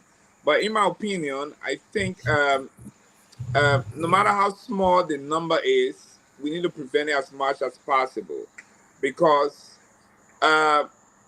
children can also be extremely influential on one another. So if you have, and our people talks about the bad apple, our people normally talk about the bad apple scenario. If you have one bad apple among the good apples, if you don't pluck it out, if you don't separate it has a high possibility of contaminating the rest of the apples. So no matter how small the number is, I think government's allocation of resources to curtail underage gambling should not be overlooked, and it should not be reduced to a less priority thing. Because if we're not careful, we could risk losing an entire generation. Okay. Veteran Smith, I'm done. My second question is over. Let's go to Mr. Habibu Berry for his two questions. Thank you, Veteran Smith. And let me say welcome to our guest, Mr. Richlu O'Buffy. Hope I'm getting your name correctly. So this issue of the National Lottery Authority is something that is an institution that all of us, have been paying keen attention to, especially since the appointment of the new, heads. My quick question, number one, Mr. Buffy, is gambling a good thing?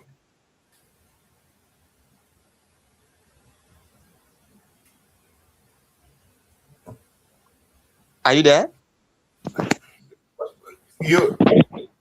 Mr. Barry, please ask the second question. I don't know whether he's even getting. I think he left. Because I asked my first question. I wanted to hear. To know whether he really heard my question. Then I was going to come up with the second question. But I think he left already. He is here. Okay, No, answer the question right away. The first question. He's not. Mr. Barry? But he's not here. He's not on. So it's our first guest. So if it's, I don't know how we're doing it today. I know because this is not on the show, you like to praise internet in certain area. Oh, a good in Painesville, a good place. Mr. Pine disappear And then No, I can bet for him. He una excuse. He will no. He will other internet. It's not internet problem. Some question he disappeared, and Mr. No, it's not internet problem. So, Mr. Pan. Quality of the question, right? Mr. Pons, let me go into my last question. Then people will ask you 2 questions. Yeah, please. My last question to you. The council, somebody have suggested the county council, for in order to be effective, they have to bring people on board who are experts.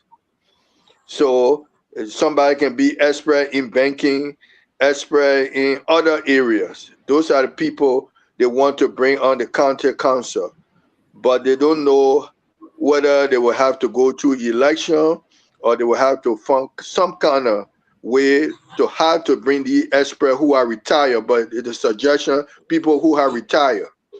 How do you see the county council during the time you were there? And if we change that format to something like retired people coming on the council, will you like that? You been inside, you left. It would change the rule for those who are retired to come down with expertise. Will you like it? All right, so that carry you back to the Local Government Act Section 2.3. Chapter 2, Section 2.3, about the composition of the county council. So, first, before I get to that part, I would like to tell you that you don't just put anybody in the county council just the way you are thinking about it. No. County council is a law that was made to guide the local government structure. Now, if you want to put somebody in the county council, you should be able to follow the due process in Chapter 2, Section 2.3. So Chapter 2, Section 2.3 have 5 organizations that are responsible to produce members to the county council. And so if you must be into the county council, according to this law, you must be part of those organizations. If you cannot be part, I don't care, you have your PhD, you have your days in finance, in that. No, you can't be part of the county council because it is not in the act. Now, Chapter 2, Section 2.3, they said the county council shall be comprised of the following member. The county council of chief, the county council of the chiefs, they are producing 2 representation, a male and a female. That person, among that 2 representation, one of them should be the head. That is the reason why in Grand GEDEH County you have Madam Rhoda Gamu, who is the head of the chiefs in Grand GEDEH, and also the deputy chief in the entire republic is part of the county council in Grand GEDEH. That's what brought her there. Now, another one is the county women organization should bring 1 representative, and that representative should be the head. Obviously, you know, when I talk about women organization, it's only women there. Nothing like you bring men.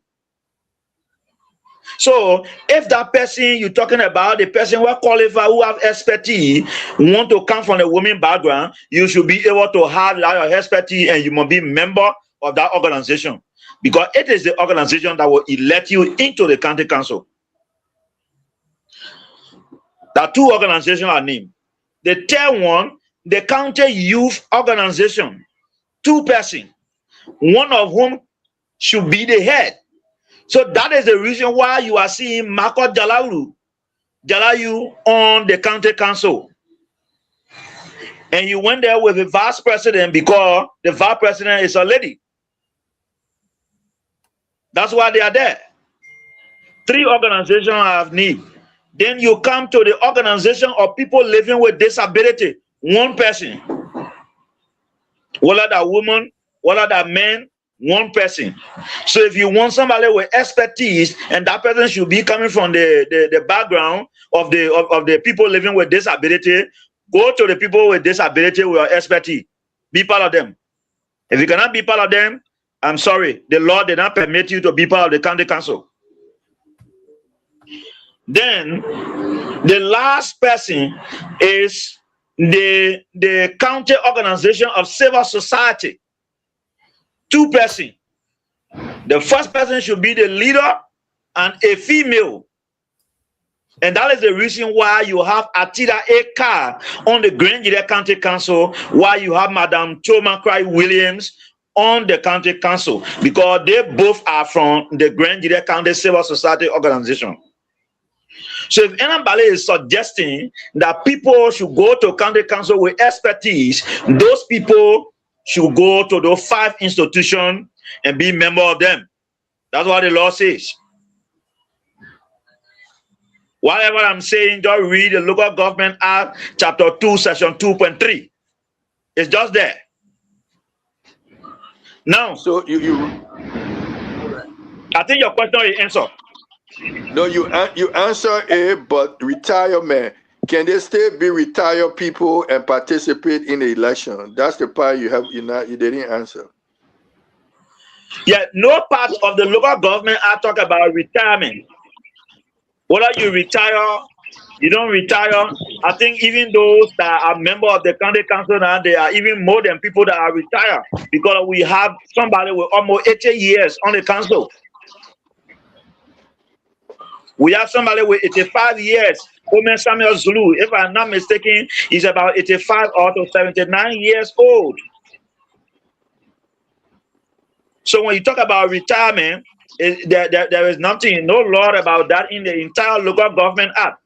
So yes, once you are a member of those organizations, whether you retire, you don't retire, you should just be a member of this organization. I think if your organization elect you to the county council, you can be a member. Okay, thank you. So, Mr. Barry, you have the free will to decide which one of them you want to ask your 2 questions to. Well, Archie, I want to So, I mean, I'm kind of confused. I have the 2 people here. Mr. Barry, please. So let me ask Mr. Richlu the question. I'll come back to Mr. Joshua Pine on the Local Government Act. But just quick correction I wanted to make.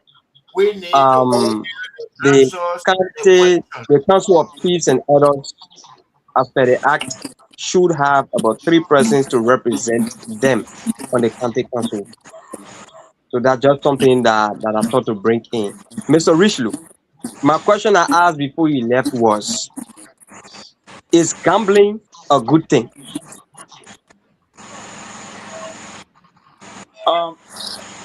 I mean, thank you for the question, but I think that it depends the lens that you're using to look at it. As a development professional, I think that gambling is an instrument. Did you hear my question? Yeah, your question is whether gambling is a good thing. And in response to your question, I'm saying it depends the lens you're looking at, to the lens you are using to look at gambling. If you are looking at it with a development lens, of course, your answer will be yes. If you are looking at it with a religious lens, you could have a different answer. If you are looking at it with an economic lens, you have a different answer. And if you are looking at it with a political lens, you have a different answer as well. But in my own opinion, as a development professional, I think that gambling, yes, it's a good thing. It helps to support the economy. It helps to create jobs. And of course, it serves as an instrument of social change, because funds and money generated from gambling activities can be used to support developmental activities, including supporting the disabled communities, as we're doing here at the National Lottery Authority, include supporting orphanages, old folks' homes, the less fortunate and the underprivileged in our society. So yes, I would say gambling is a good thing. Gambling. Okay, thank you for that answer. So now, yes, gambling is a good thing as per your answer. Why are children being chased not to gamble since it is a good thing? All right. That gambling is a good thing does not mean that it should not be regulated. Children are being chased because gambling is being regulated. And every right comes with responsibilities, and every rule have exceptions. So the fact that it's a good thing does not negate the fact that it's an adult activity or adult behavior. So it must be people that involved in the gambling activities must be adults as per our laws, because laws are what governs society, and the law have set the age limit for gambling to be 18 and above. So children are being chased because gambling is an adult activity. It's been regulated by the state. Age limit has been set, and so those of them that have not reached the age limit, they are not permitted to get involved with such adult behavior. So, Mr. Smith, can I come up with a follow-up quickly? Just briefly. Okay, I think I'm permitted. Is it because it is regulated? Yeah, is it because it is regulated? It is guarded by the law that children should not participate. Is it because of that that you are saying that children should not participate, or because it is not a good thing for children? Because you said gambling is a good thing, so that's my question.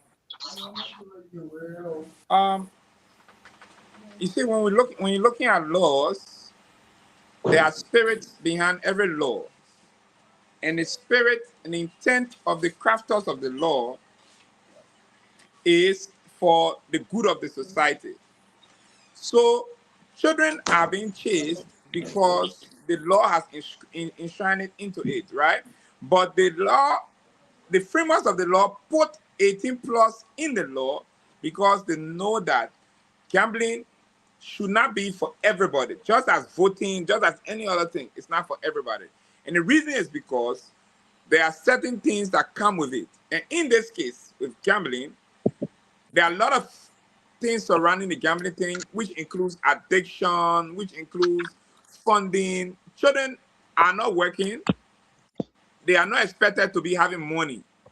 And to be able to get involved into gambling activity, you should have funding. So several reasons for which the framers of the law enshrine in the law that children should not be involved with it. And that is the law we are here to uphold as regulators of the sector. And that is one of the reasons why we're chasing children out. So it's not just because gambling is not a good thing, or because it's not a good thing for children, or because the law has it. But the spirit and the intent of the law is for the society to be regulated, for people to generate their own income and then use their income for such activity. Okay. Mr. Who should I go to now? Yeah, I don't see him. I see Claudia. Mr. You got Mr. Lupo. Mr. Limo. Okay, I can't see you. I think we have to change distance the Claudia because of the network. You change your seat. I have several Change your seat. That's why I couldn't see you. You change your seat.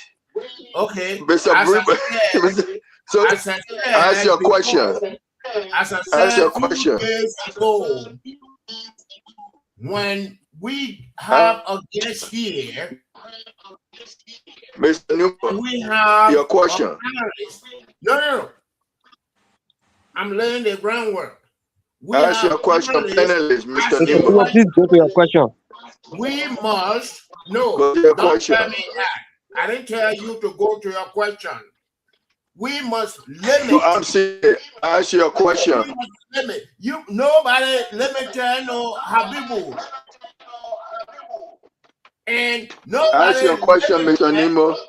nobody limited the guests. So we have few time when we get here. So we must be, we must go with Ask your question, Mr. Nemo. Okay. I don't know. I'm confused. I don't know who to ask the question. Is it a lottery group or Mr. Ask Mr. Bradford from the lottery question. Okay. Your two questions. Before I come to Mr. Pine. You can ask him whether he represented lottery or children. This is the time you can ask that question. Okay. That's good. He talked about 5%. I don't know where he got it data from, even though he said or leges. But 5% of what? I was in Liberia when they were selling what they call drip to the children, and was banned. And currently we have the how do you call it, the video clubs where children that's already being in school during school hours they go.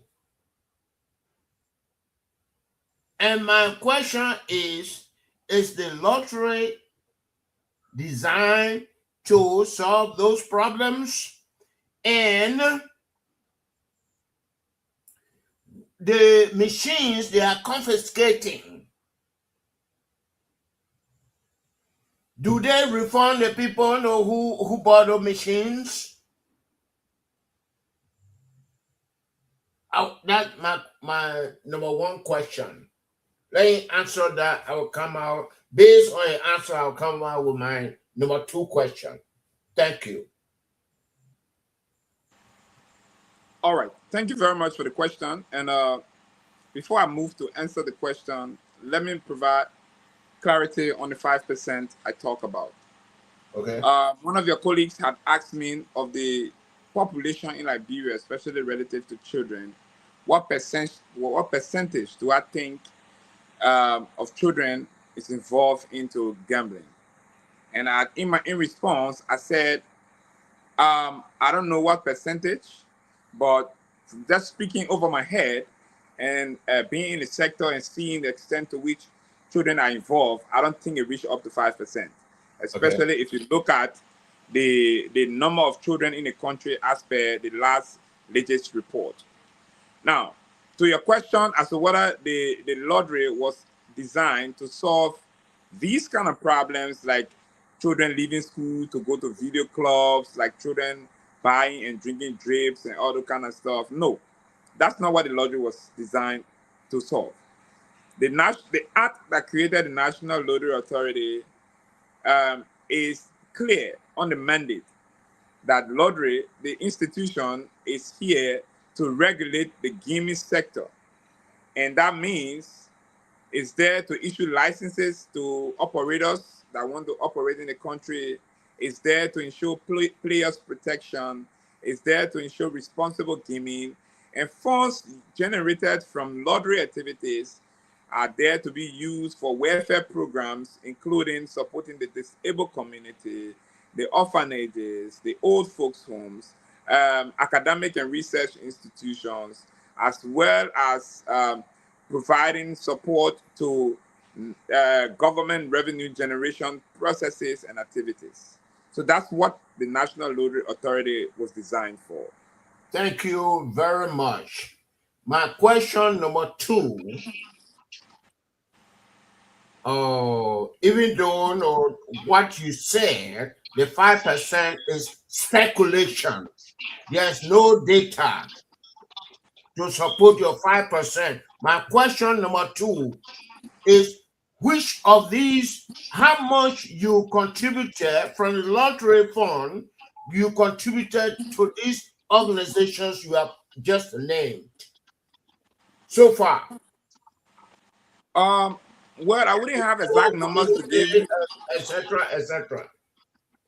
yeah, I wouldn't have exact numbers to give you in terms of dollars and cents, but I can tell you for last year alone, we supported more than 800 disabled students in various academic institutions, including universities and high schools.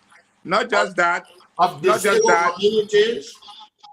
not just that, we also provided food and non-food items towards this very community in all the 15 counties last year alone. We provided wheelchairs, crutches, and other logistics or support items to the disabled communities within the southeastern counties. And currently, as I speak, we have about 16 students out of the country, China, India, and other countries pursuing higher education, all of them being sponsored by the National Lottery Authority. But like I said, in terms of dollar and cents, I wouldn't be able to give you exact numbers now, but a significant portion of revenues that we generate goes towards supporting the disabled communities. Thank you very much, but you have not answered my question. When you cannot put a dollar figure on it, how much you send to the disabled community, how much you send to the community, how much you spend to send these people abroad, you have not answered my question. So thank you. Okay. Claudia, you can ask your question, your two questions to Mr. Rushlow Perfect. Okay, thank you very much. And I want to say good evening to everyone and our guests. Mr. Ritual, I just want to ask you in terms of this lottery regularity thing that you guys are doing. What mechanisms do you have planned for Margibi County? Because this county is really infested. I think we got about 75% of the youth here in Margibi that are completely devoured by gambling. And when we talk about gambling, we're not talking about these machine slots. We're talking about the PlayStation, those games on phones and stuff. They got a video club. They go there. They pay $10, $20 to play.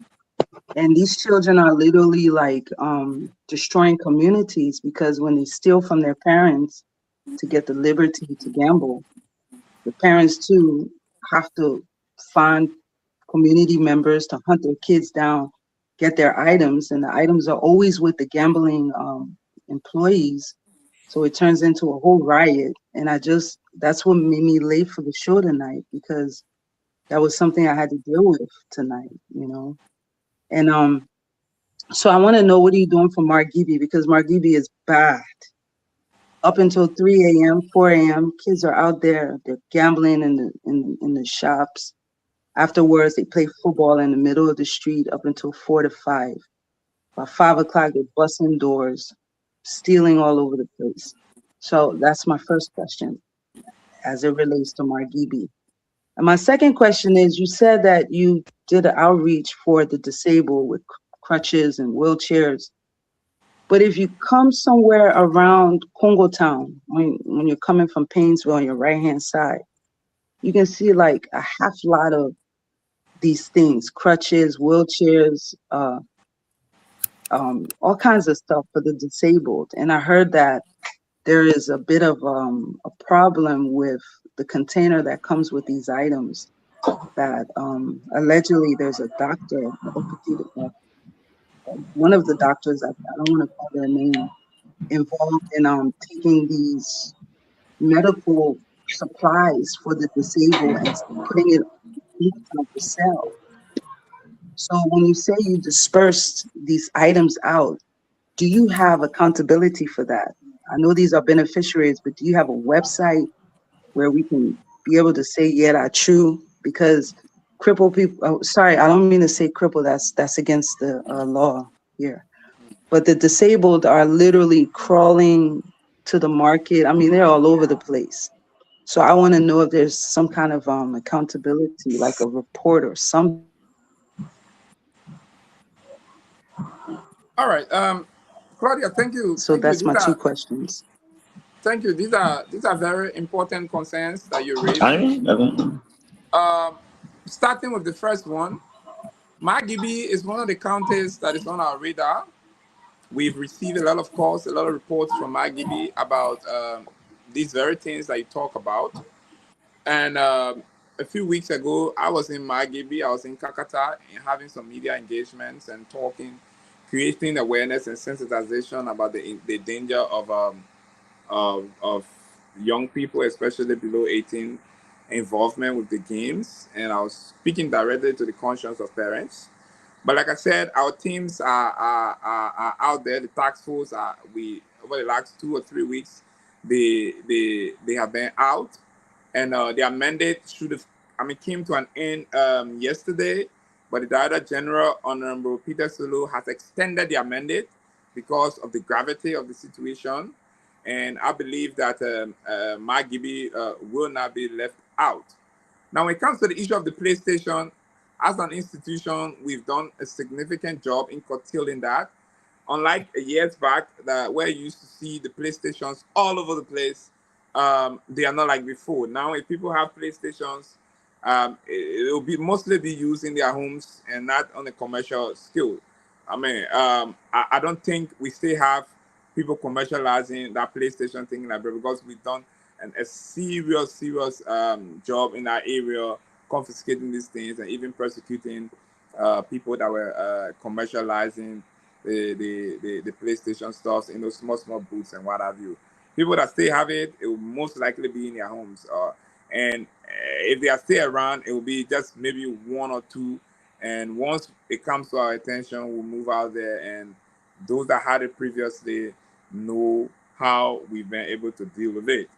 Now, when it comes to accountability and our support to the disabled community with respect to providing materials like wheelchair, crutches, and all the kind of assistance that we've been providing. Yes, we have a website, www.nla.gov.lr. That's our website. We also have a couple of social media pages, including Facebook. Reports are done, pictures are done. You go to the website, you go to our Facebook pages, you will see the presentation of these things. And when it comes to the accountability aspect, yes, you can see them from the images. But again, for us to get these things, we go through normal procurement procedures and what have you. So the receipts are there, the bidding processes are there. All those are supporting documents that when there's a need for an audit, these things can come to light. So yes, we have an accountability mechanism in place, both from the audit perspective and then from the impact perspectives. Okay, Mr. Okay, Wright. okay. No, Mr. you Wright gotta wait. We Mr. change. We Smith. change. Yeah, we Mr. changing time. Buffett. No, Yeah, Mr. No, you have to wait. Mr. You come Buffett did back. not answer my Yeah, question. Mr. You will come. You will ask your question, Mr. You will ask your He question. has not answered it. Okay, he will come back. He will Cannot move answer it. on. So let me Okay. answer No, okay. the question. What do they Okay. What do they do with it? He will answer your question, Mr. Numa. He will answer your question. Hey, Mr. answer. Ludo, So we just hold change. on. We You change. are even allowing Claudia to ask question before you come back. Just hold on, you'll come back. I think Claudia finished with her 2 questions. So Right. at this time, except our guests want to answer your question, then we're taking away your 1 question for the next round. If you have what you want to do, Mr. Numa. If you answer your question, you will not have question for the next round. Your 1 question. Mr. Smith, I just want to say, don't forget we gotta go to the lines. Yeah, I understand you. So we gotta go on it. So let's go right, Mr. Wright. Ask your last 2 questions before we go to our callers. To Mr. Pond, Local Government Act. He's in and out. That's the thing about it. He's in and out. I think he there, but I think Mr. Pond, are you with us? No, he's just dropped. No, he just left. Okay. Okay. Okay. So we go to the caller. Then I know you have to leave. So I know from the caller. Then you can Who leave, has Mr. Right. to leave? Okay. Mr. So Murphy? Mr. Alex, take us to the callers, and then when we come back, we'll go to Mr. Wright for his 2 questions to local government act. Fire free. Fire free. No, I want to fire him. Alex, mute yourself. No, let's go to the line. I got to mute.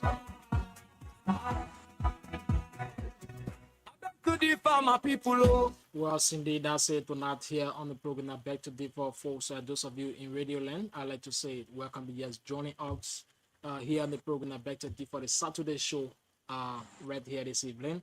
You've been following the show from the start since 9 o'clock. It's about time that we hear from you this evening. Call us on 0776 105 105 881 14 35 04. 0776 105 105 881 14 35 04. You're going to be live here this evening on the program. I beg to be for you. Listen to our panelists, you listen to the guests explaining why we're not issue here. It's about time that you ask your own question, or maybe something you don't understand and you want to get a clear understanding from him. Yeah, on the show you can call and ask him. Like, as you all know, I will have a lot of children in time here playing those Queen's game. The retired captain, Bedekatu, welcome to the show.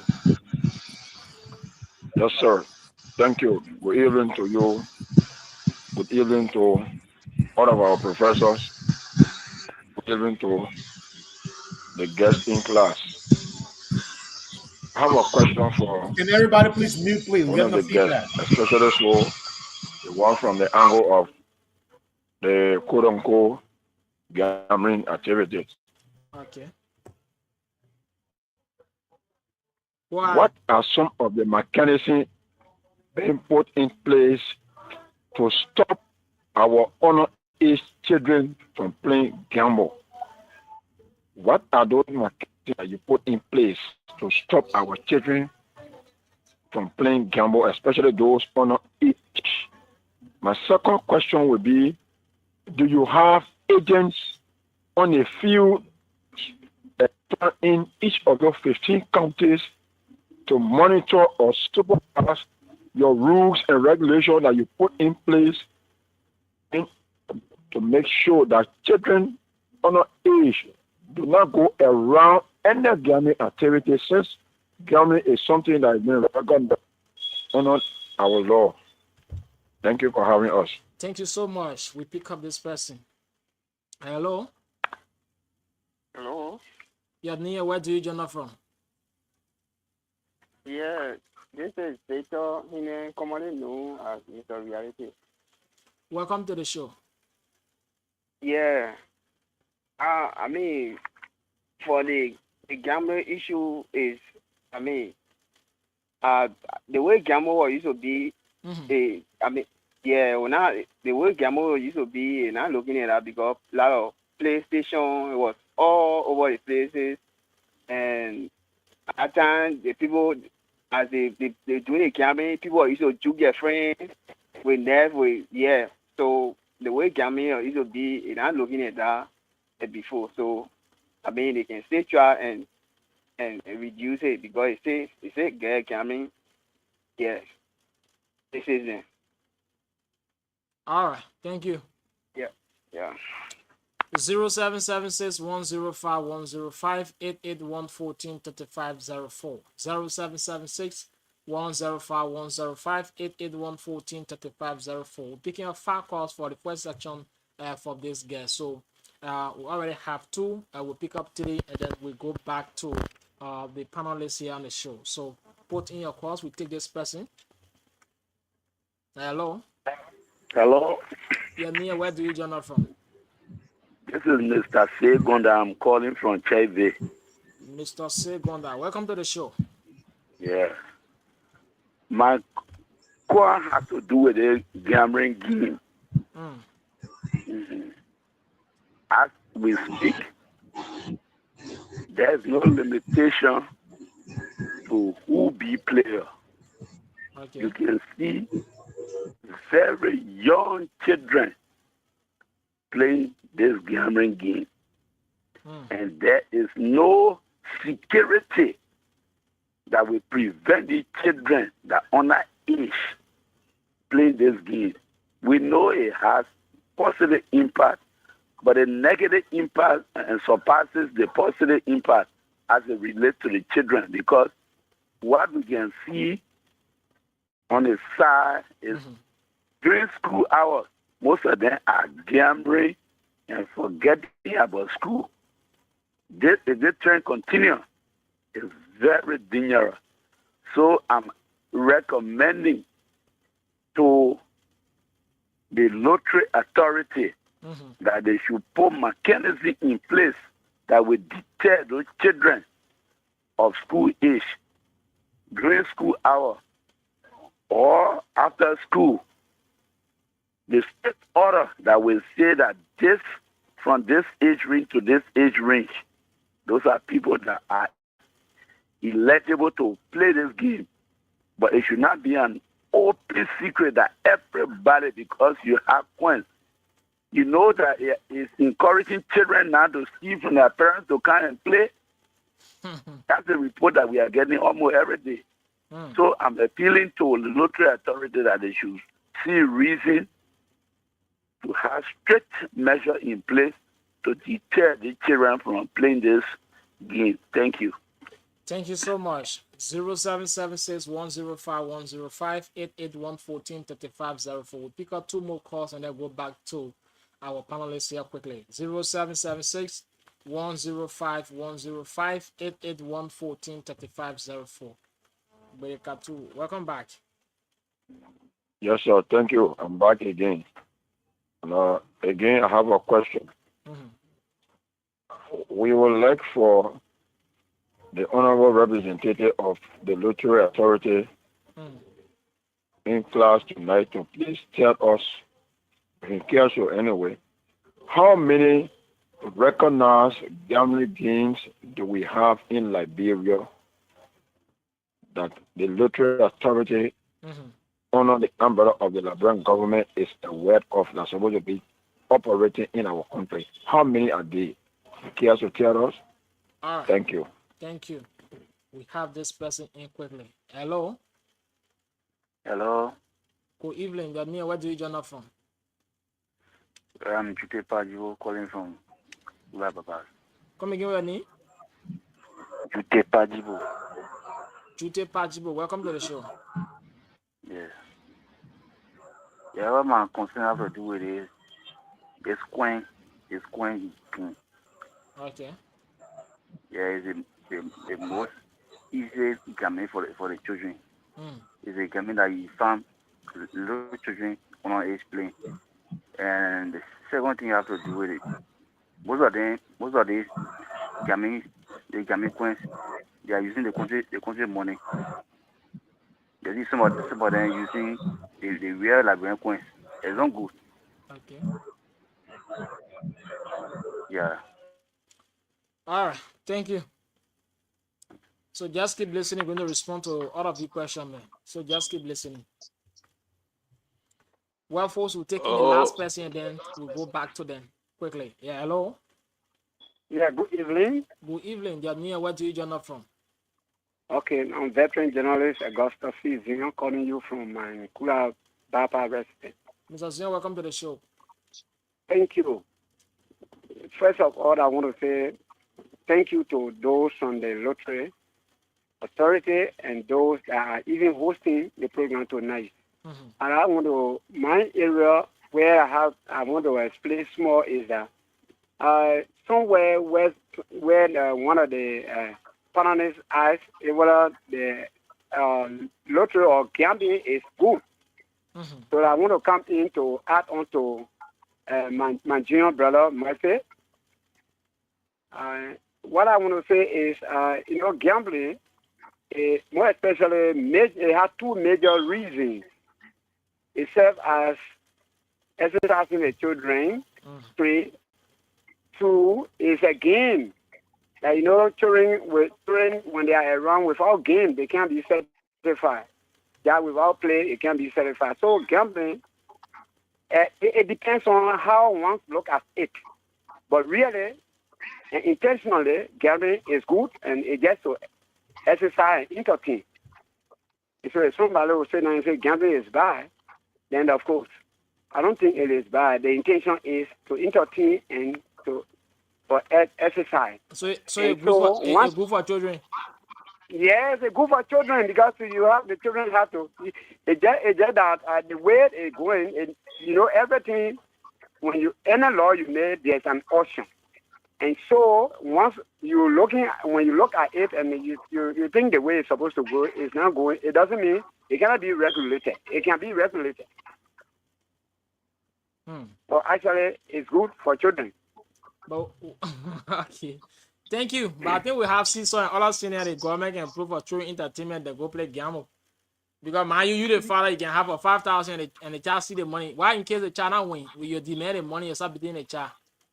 Or you say it's good for the child to go and play? That's why I'm saying it should be regulated. Okay. This is what I'm saying. It should be regulated. But overall solution, gambling is good. All right. Thank you. Okay. Thank you. Well, folks, we will hold it there with the call section. Like we said, we have 2 guests here tonight on the show. And then we go back to the panelists so we can be able to respond to all of the questions and then bring in the next guest. Those of you on the line, just with the hold them small. I'm begging you. I'm sorry, I'm just shooting in the person. Good Let me evening, just screen in this person. Hello. Yeah, good evening, Top FM. Good evening. And thank you for the show. My name is Jairus Mitchell. I call from Zobuch. Jairus who? Jairus Mitchell. Jairus Mitchell, welcome to the show. Thank you. So I just want to begin by thanking you, the program, and also our guests. As we sit by and listen to them, to their contribution, and also our fellow contributors who call in like myself. So I just also want to remind our regulator in the gaming sector when he said, according to the act that created them, one of the mission objectives is to create wealth. One, to kind of protect the issue license and protect the gaming people, the institutions, like Mr. Gonda was saying. I also want to add my voice to say, let them do more. Let them do more in their regulation and in their protection of the gaming people, but they also look at those that are participating, like the children and other people. Even adults might be doing that, but I think they should do more. So I just want to appeal to them to do more. And not just protecting the license holder, but also those that are playing the game. Thank you. All right. Thank you so much for being part of the show this evening. Well, folks, like I said, we'll hold it there with the call session. We'll have to go back quickly, and we'll have another guest on the bench waiting for us, so we can't just keep doing one thing over and over. Yeah. So, Mr. Wright, it's up to you guys. Okay. So, call your microphone, Alex. Okay. Okay. So we listen to a caller's questions. So, Mr. Wright, since you're about to leave, ask your 2 questions to Mr. Pan, and then we'll do all the answering during your absence. 2 questions to Mr. Pan. Okay, thank you, and I will be very quick. Mr. Pan, here's my question. I'm probably gonna have one, maybe. So you talk a lot about what is in the local act. Talk to us a little bit about what the act says about the 60% budgetary funding that has to be raised locally. When you were on the council, what did you guys do to deal with that part of raising that 60%? Yeah, this is the better connection is terrible tonight. But I'll ask a question and then okay, you can repeat it when he comes. Okay. I know he talks about, if anybody wants to join the council, you got to be in one of the groups He named so many groups. One of them was the women group, I think CSO group, The disabled group, the disabled group. My question, civil society. Exactly. All right, I see he's back. Let me put him on here. Sorry, the internet is really embarrassing me tonight, but I'm back now.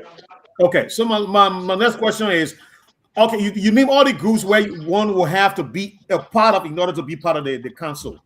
Do these groups who look at the vetting process in these groups? Because anybody can just come on the council just because I'm part of the CSO.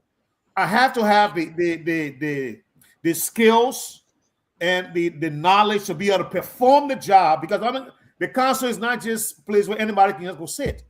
You are there to lead a group of people. In the case of Granger, that 200,000 lives. So anybody can just go sit on the council. So who is vetting the people that are in these groups that are coming on the council? These are my two questions. Thank you, Mr. Smith. And I didn't listen to your first question because I went off. But who do the vetting of the people that are being sent to the county council? I think it's just a repeat of my first explanation on the composition of the county council. The composition of the county council tells us that those 5 organizations will have their election. Like, for example, automatically the leaders of all the organizations that are responsible to produce members to the county council, their leaders are automatically qualified. Now, since they are qualified and they needed to go with additional 1 person, those are only going to 1 person, like the women organization and that of the organization of people living with disability. Those 2 organizations are going into the council for one person. So if the leader of the county council is not the people living with disability is not much more vocal to the secretary or the chaplain, whosoever that is vocal, that organization will elect that 1 person to go to the county council. It's that election. So the vetting is done by the organization themselves. Mr. Pine, I'm not. That's not my question is, what if, for example, in the women group, you got people who there don't even know. Just for example, I don't know that to be true, but I assume you got people in the women group. Let's order them. None of them have ever served in any capacity, any other kind of capacity, to deal with budget, to deal with governance, to deal with anything. But just because they are head of that group, can they just go on the county council? What the county council is turning up to? You can't. So, Archie, that is the problem, because there is no part of this local government act that comprises of about 57 pages that tells us how the vetting should be done in the 5 organizations. Not messed up. No part of the particular act. If you have a reading, if it is there, maybe it's spiritual. I don't understand that, but it's not there. I've read the local government act since 2022. Up to date, I'm still reading it. No portion of the act will talk about how the verdict can be made. The act all about the county council runs from chapter 2 all the way to the end of chapter 2. After chapter 2, you have nothing about county council again in the entire local government act. And that chapter 2 does not talk anything about how the verdict should go. And everything that I explained to you, that's why they talk about how the county council can be formed. We are in serious trouble. So, Mr. Ray, your first question. Let me ask you, can the lawmaker come in and amend that portion? Saying you said there is no vetting process because they're thinking about it right now. It will be a violation. The lawmaker thinking about doing justice is not there. Is that your first question? No, Mr. Ray will ask a first question, but I'm just trying to bring clarity. Budgetary that's supposed to be raised in the county itself. You see? The 60% of the budget that's supposed to be raised by the county. Yeah, that's my question about how you guys going about it. That was it. Thank you, Mr. Smith. Okay, so Mr. Smith, I'll come back to you. Let me tell Archie. The county council across the entire country that I know, because we used to meet when I was then in the county council. We used to meet on conferences across the country, sometimes in Grand Bassa, sometimes in Nimba, and other places. Now, the county council across the country have not even started that portion of generating funds. This act has given the county council the power to be able to raise funds, to raise budget on her own for the local government act. They have to raise budget from these mining areas, the illicit mining areas. They have to raise budget from fund in the city in collaboration with the city council. All of those claims and the paramount chiefs, the town chiefs, all the area funds and all will be generated by the county council, and then that money will be into the county LRA department to be reported to the national government and upward to be transferred back to the county resources. Now, it has not been done across the country. It has not been done. But yes, the act gave the county council the privilege to generate funding on her own. To you, the portion So before that you go, somebody before you go to my question, Mr. Right Now, is the county council capable of raising 60%? I just wanted to ask you, but he's not here. I just wanted to put it there. Yes. Let me answer your question. Yes, the capable of raising 60%. Who talking? You got to call the microphone up. You said they are capable of raising 60%. Yeah, sure. Okay. Okay. So answer the second question. My question. So to your question about the county council, whether the act can be amended by the legislature, who makes the law? The legislature. The legislature made the law. Almost all of the legislature that were present in the 54 legislature, they signed. I see their name here. I see the chief clerk of the House of Representatives, Republic of Liberia, signing this place. So this law is from in the House. So if they say we signed a law way back, even the Constitution of the Republic of Liberia is subject to amendment. But before the amended act, just as the Constitution said, the act will have to go through due process. One of the processes I am looking at based on my personal interpretation that is now written in the Local Government Act is about referendum. Because if you have portion in the Constitution and you want to change it after the Constitution revision and all the committee that review the Constitution accepted that, they will have to put that in the referendum for the citizen to randomly select that portion to be agreed upon. So if you are reputing or you are amending a portion in the Local Government Act, it will have to go through referendum. Okay. So let's go to yes. Can I come in with my The Local Government Act can be amended. Okay, Mr. Barry, you can go with your two questions. Thank you. Yes, I mean, Mr. Joshua Pine has explained a lot regarding the Local Government Act. And just quick correction I wanted to make, like if you talk about what the legislature is trying to do right now in terms of amending part of the Local Government Act, they are now amending the Local Government Act, especially the part that talk about the selection of people that are supposed to be a part of the county council.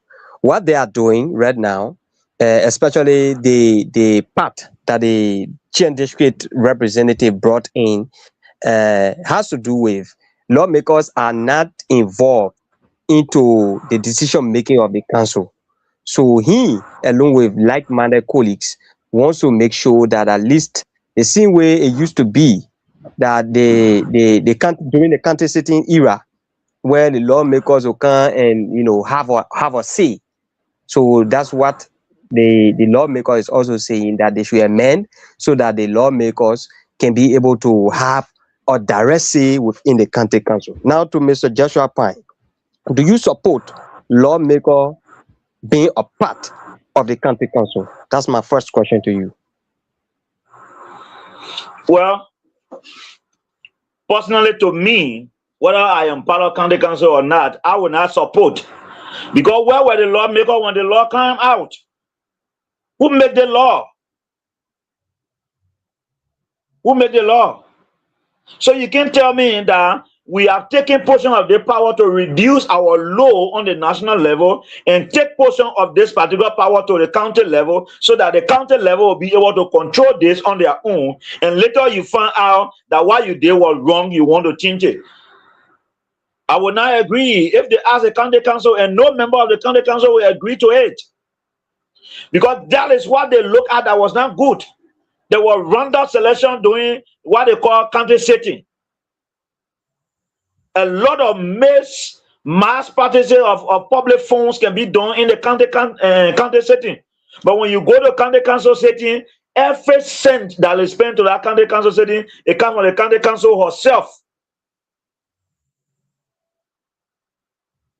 The council spent her own money to do that. So when they were doing the county, they say county setting, there was no budget in the national, in the county budget, county development fund that say for county setting, but those money can be extracted.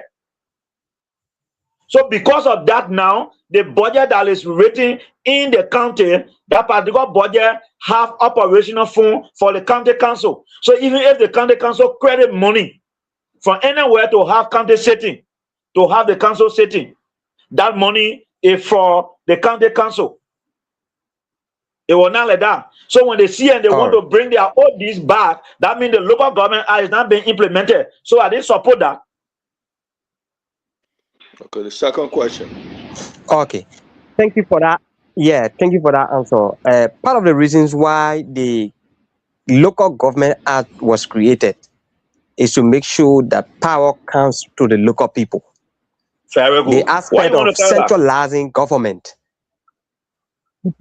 People saw it, partners and government saw the need that there was something very important, that the people take development for themselves, by themselves, without the interference, political interference of lawmakers.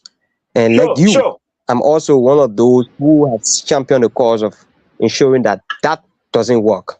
Now, my next question to you, Mr. Pine, is that if you look at majority of some of the things that is within the Local Government Act, I don't want to be specific with a figure, but some of it up to now has not been implemented. It is the Local Government Act in 2018. It was just around 2021, 2022 that even county council members were formed. Yeah, Why do you think? Why do you think, Mr. Pine, that the lawmakers, even though they're looking at the Local Government Act and they know that majority of the things that is within the Local Government Act has not been implemented, but yet still they want to come and amend so that they themselves can be a part of the decision making? Why do you think it is that they're pushing for this? Why? As per your own perspective. Let me tell this podium something tonight. And I think let everybody take record on this, and years to come, there'll be no county council. Yeah, there'll be no county council. For free, I am saying it. The reason is, what you are asking here, the reason is, those lawmakers, it was like they were in slumber. When the UNDP, they did what they could do to push the particular agenda about making the government to be decentralized to the particular level that they act to pass. Now, after they have waken up from their slumber, they realize that there were portion of their honey juice were taken away from them. And since they realized that, and they still have the power for amendment or power for engagement, all the oversight responsibility. They are coming back after the particular act. And if we are not careful in this country, all the advocates, all the journalists, and the rest of the other people that are getting to know, and that's why it is very important those that have been trained on the issue of the Local Government Act, you should always invite them on show like this, so that the native people will be able to listen to this thing and make it possible that those people do not temper with the Local Government Act. The whole issue about the local government. It will interest you to know, Abibu Bari, that the people are playing leniency in establishing the county council into the forest. Only one portion of the county council is being established across Liberia. For what reason? What do you think is like that? In this particular section, there's a section in chapter 2.5 to 6 that talk about the national legislature deciding the ceiling of the county council. That means the money that the county council is supposed to be getting as a pay, supposed to come from the national and legislature. Since the county council was funded, we are in 6 years. They have not decided that ceiling. I work for 3 years. I have not been paid in the county council. The government is still owing me. So the day the national legislature will decide that particular ceiling, I will be expecting my name to be there so I can get my 3 year salary, not knowing how many dollars the salary is. Why are they doing that? So their idea, their motive, like why you say, why do you think they are doing it? Their motive is to eliminate the act because they found out that something went away from them, unknown to them. It will interest you to know that some people who were in the legislature before becoming part of local government, they don't know about the Local Government Act. Until some of them all convert in a training before we that come into local government at that time will start to explain to them what is important and who is the head. Some people feel that the superintendent is the head of the county. No. It is the county council. The superintendent, according to the Local Government Act, supposed to make report to the county council. Right. Yeah. So okay. Let's go. Thank you very much. So now we'll go to Mr. Numa for his, 2 questions. Okay. Mr. Pine, I believe that you are from Grand GEDEH. And yeah, sure. I'm was on the county council.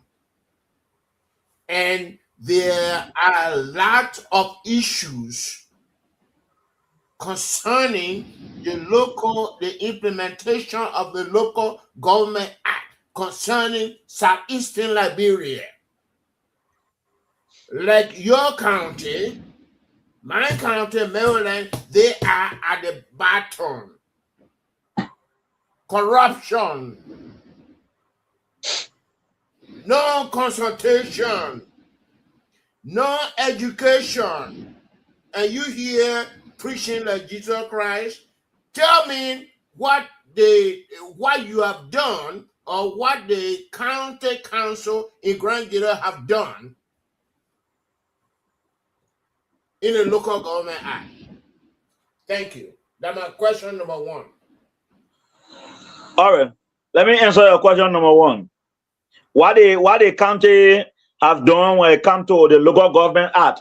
The first thing the county have done is they have successfully established the county council, achieved. And the county council was established 2022, December 31st. First achievement. Second achievement, the county council that was established went to work on January 11 and ended on the 21st of January by the revision of the first budget that rang 300,000. The first budget was 300,000.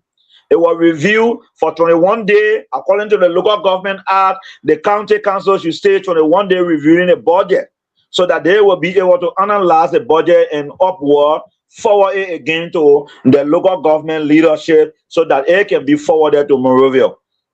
Now, we have achieved in that particular process, we have a hazard. That one we call it that unexpected budgetary stuff. So you have to go to resolution. At that time, while we were in the process, we found out that the Grand GEDEH County Police Station was burned to ARCHIE through mob violence. And the county council resoluted 78,000 United States dollars that built a police station today that we are using in Grand GEDEH County. So yes, Grand GEDEH County Council has worked in the past and they are still working. So the problem is the Grand GEDEH County Council is now responsible to go establish the district council, to establish the city council, to make sure that the district have their election, or the clan have their election to elect their clan chief, or the chiefdom have their election to elect their paramount chief. No, that's not the responsibility of the county council. So yes, the county council have achieved a lot. Thank you. The second question. Electing of chiefs and district commissioner, this and that. No, that was not part of my question. But Grand GEDEH County, the Maryland County, rank at the bottom when it comes to the implementation of the Local Government Act and of the Land Right Act. What do you think is responsible for that? All right. The refusal for enforcement. So those people responsible for enforcement are deliberately refusing to enforce those laws. The Local Government Act implementation is not fully facing within the county council, because the county council herself, the establishment of it is part of Local Government Act implementation. So the implementation of those laws. I'm talking about accountability within the county council is absent in the southeastern Liberia, whether in Grand GEDEH, in Riverside, in Sano, in Maryland County, is absent completely. I'm from Maryland County. I'm telling you what I know. Mr. Nemo. Yes. When you mean county council accountability, what are you talking about? What am I talking about? I'm talking about the implementation of the Local Government Act in my county. But I don't tell you. And let me tell you. You say you asked me a question. In my county, Plebo Saloka District is the bread basket of Maryland County. All the complaints, the major complaints of the county there. The budget implementation 2024, 2025, not a penny went to Plebo Saloka District. And I mean, I can give you some examples, of Grand GEDEH, and of the other counties. So what you're doing, you want to come on show like this and talk the big mouth and over talk everybody and feel that you can get away with it. So that is my point, and that is my problem. All right. Thank you. All right. So let me clear your doubt on this. You see, the county council is not an expenditure organization. County council do not spend a penny. So you must understand that. County council is not a spending organization. The county council was not made to spend a dime. So that's the reason why you have your county financial officer, which we used to call a hand. It's the council. But why should we be accountable for money? It's the county that appropriate the money, not the financial officer. The financial officer alone cannot allocate but we money. don't spend. Mr. Nubo. Okay. Mr. Nemo question is the implementation. I think Mr. Pan is Yeah, but he is I'm not coming now. listening Mr. to. Nima, I'm helping you with the question. Can I Implementation, provide Mr. Pan. can I The provide concern quick is information? the implementation is the question. Your former, When, the present, that's what I'm saying, Mr. Smith. yeah, yeah, Mr. Smith, Mr. Nemo. yes, I clearly yeah. understood Mr. Nemo's question. All right, I understood that. But when I am telling you what the county council, even across the country, have implemented, he kept saying that's not what he's talking about. So he's talking about accountability. When you spoke about there's nothing going to Plymouth district, it means that the county council do not make budget. The county council review budget and suggest to the budget. The budget is prepared by the local government. The local government take that budget and send it to the county council for revision, just as the president prepares the budget and send it to the national legislature for revision and further work, send it back to the president for final signing. Just as it is done on the national level, so is it being done on the local level. Now, when you Okay. talk about implementation of the local government act, I kept telling you that it is not the responsibility of the county council to implement any portion of the local government act except their duty and responsibility outlined in the local government act, which is reviewing the budget, signing the budget, and sending it back to the local government for it to be distributed.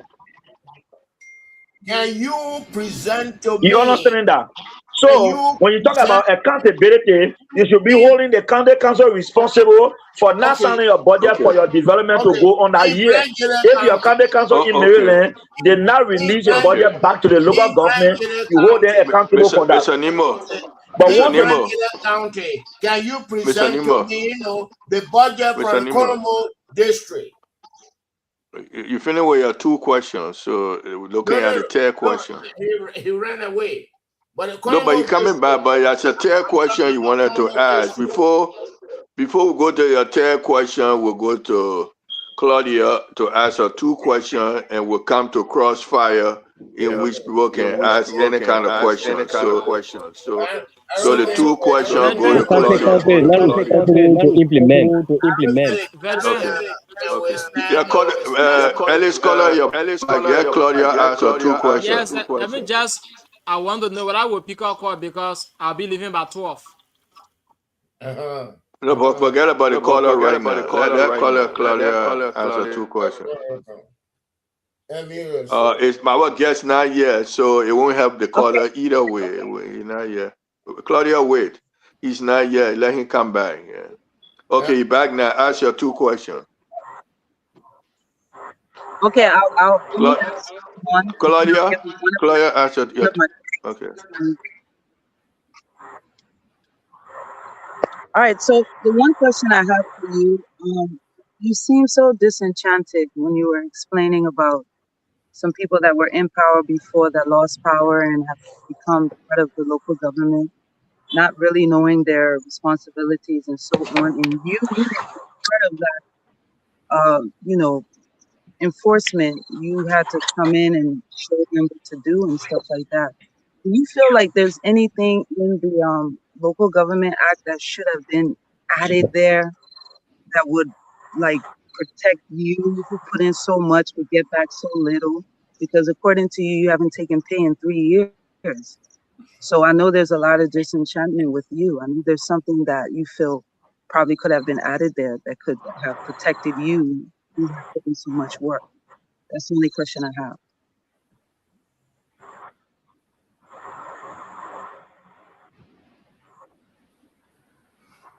But Laura, I don't think he understood your Mr. Pa, answer the question. Claudia, please repeat your question. My No need because question is, it's already shaking. For about something adding to the local government act.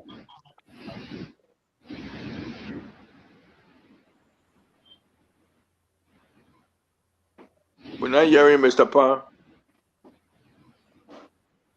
Oh. He froze. We're not getting the you. network is bad. weather is bad. So Claudia, wait until he come Yeah, back but and we are getting you, ask man. your question.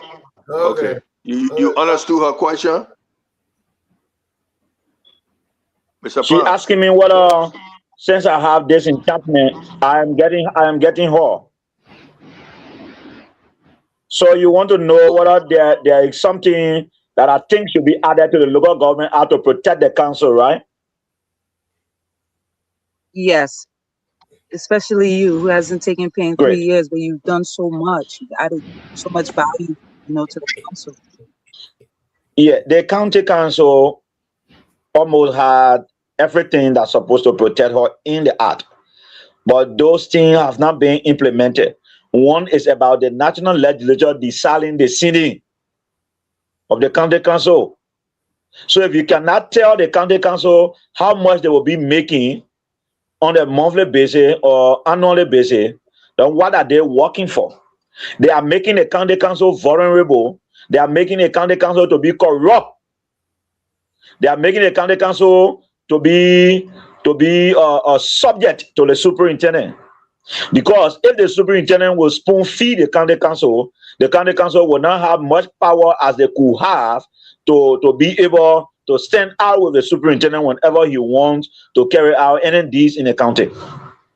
So if the national government decides the just as the national legislature is being paid, then the county council will stand out. They will be very independent.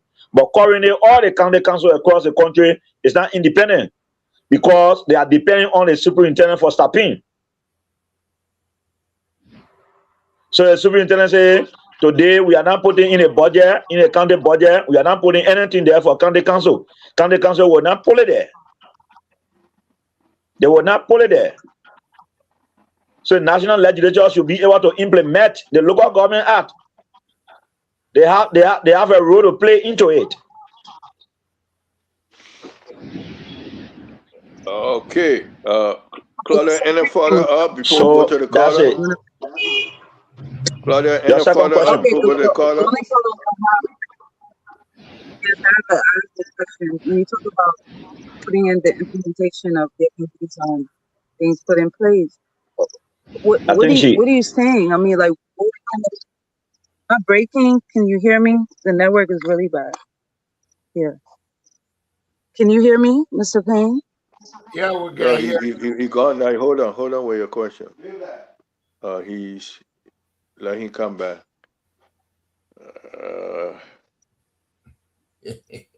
Okay. If you mind, you keep your question. Let's add one or two questions from the callers, and then keep your question when he come back. We'll pull all when he answering the caller. So let's go to you, Alex, before you let's get one or two questions from the callers. Alex.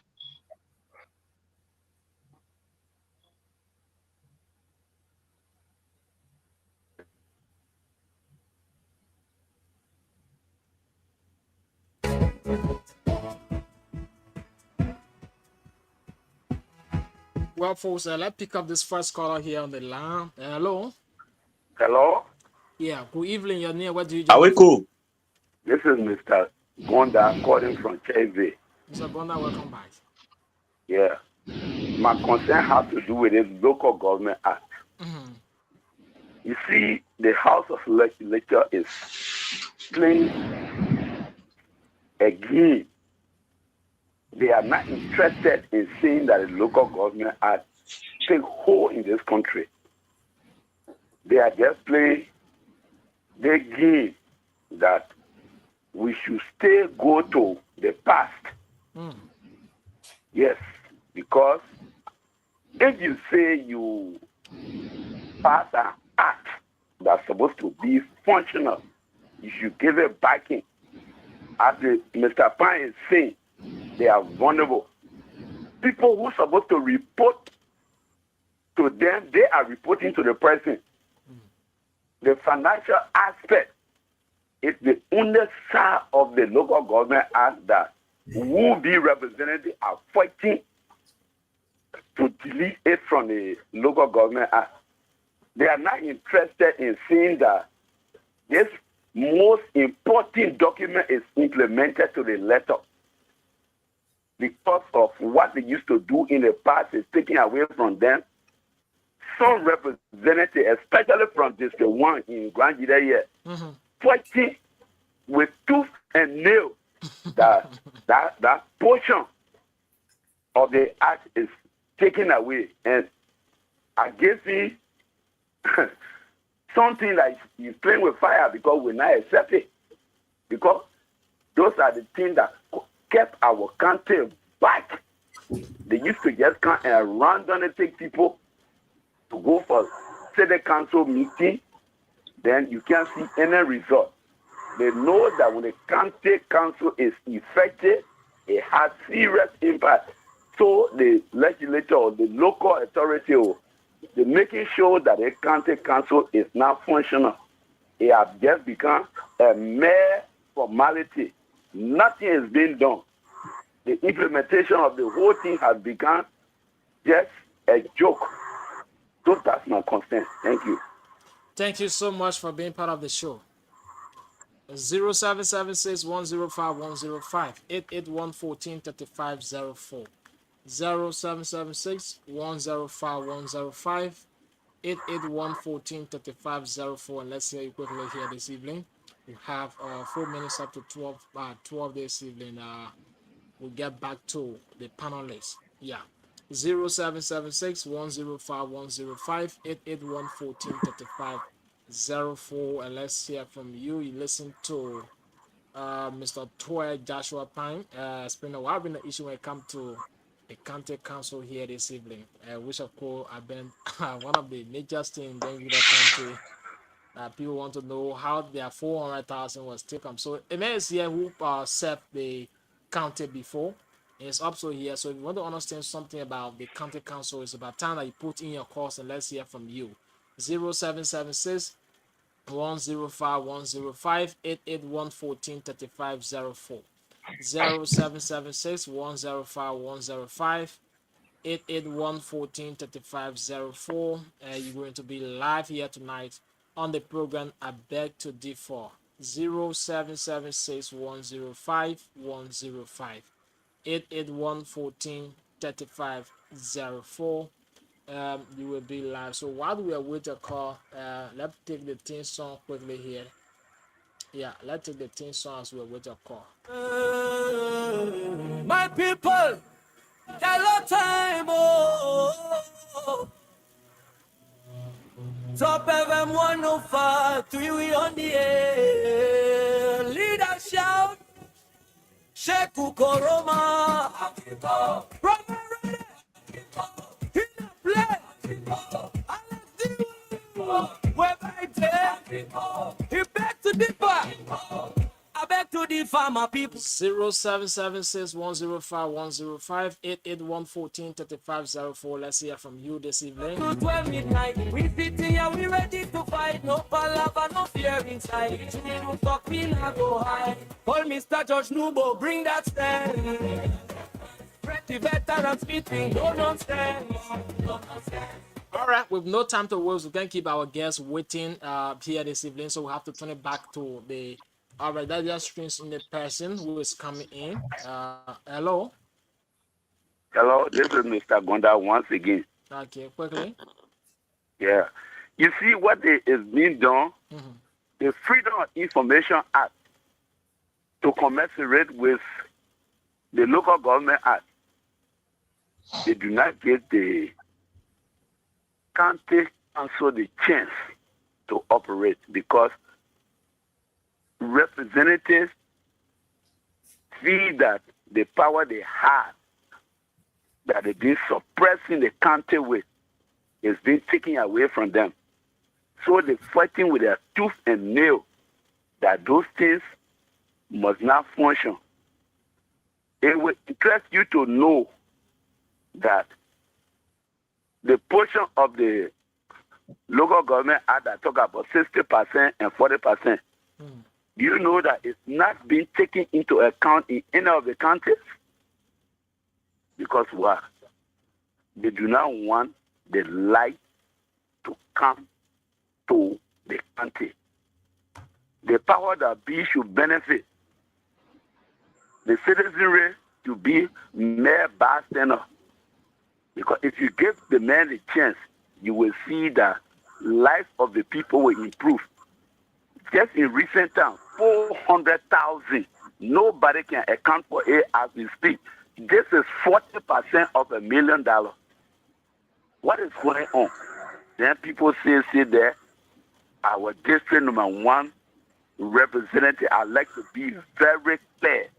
You cannot go in our house with BNP to be agitating for what you know will not bring anything meaningful to your people. I think it's supposed to be agitating that your people must be independent and that the law that governs the local government should take effect. But instead of that, people not doing it. They asking that that portion be amended. With all the beautiful laws that in the local government it's only the financial side that you know that it need amendment. I say no to this. This is not a good start with a beautiful or law that was enacted. Thank you. Thank you so much. Let's go back to the panelists here this evening. Let's see quickly. I have the message on stop and then we go there. Thank you. Mrs. Can I say something quickly before I go? Yeah, let me get. Hold on. Why? The person already leave it now. So, Mr. Sumi, I'll let you leave you at this point. Okay. So you just be sitting down with us, listening to us. If I get one, I'll listen to the show. Okay, we'll be on. Yeah, will be on a page. So I have to go. Can I give my passing comment? Okay. So let's go first to answer the caller question. Who said they want to go? Habibu. Okay. Habibu. What you can wait small. Let him answer the caller question, or you want to listen to? I was thinking that they call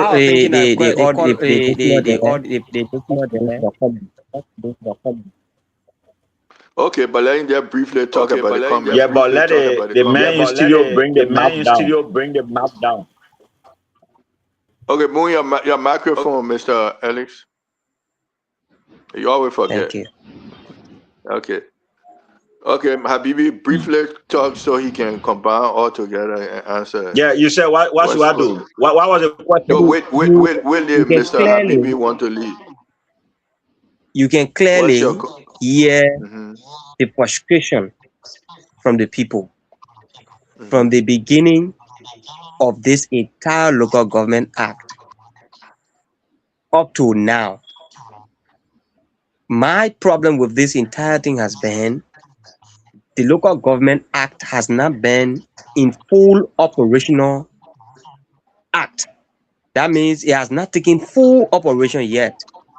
But we have lawmakers coming up to propose amendment because, like the caller said, they want to have a part to play so that they can influence decision and make sure that whatever that comes, they will be able to know and use that as a campaign tool.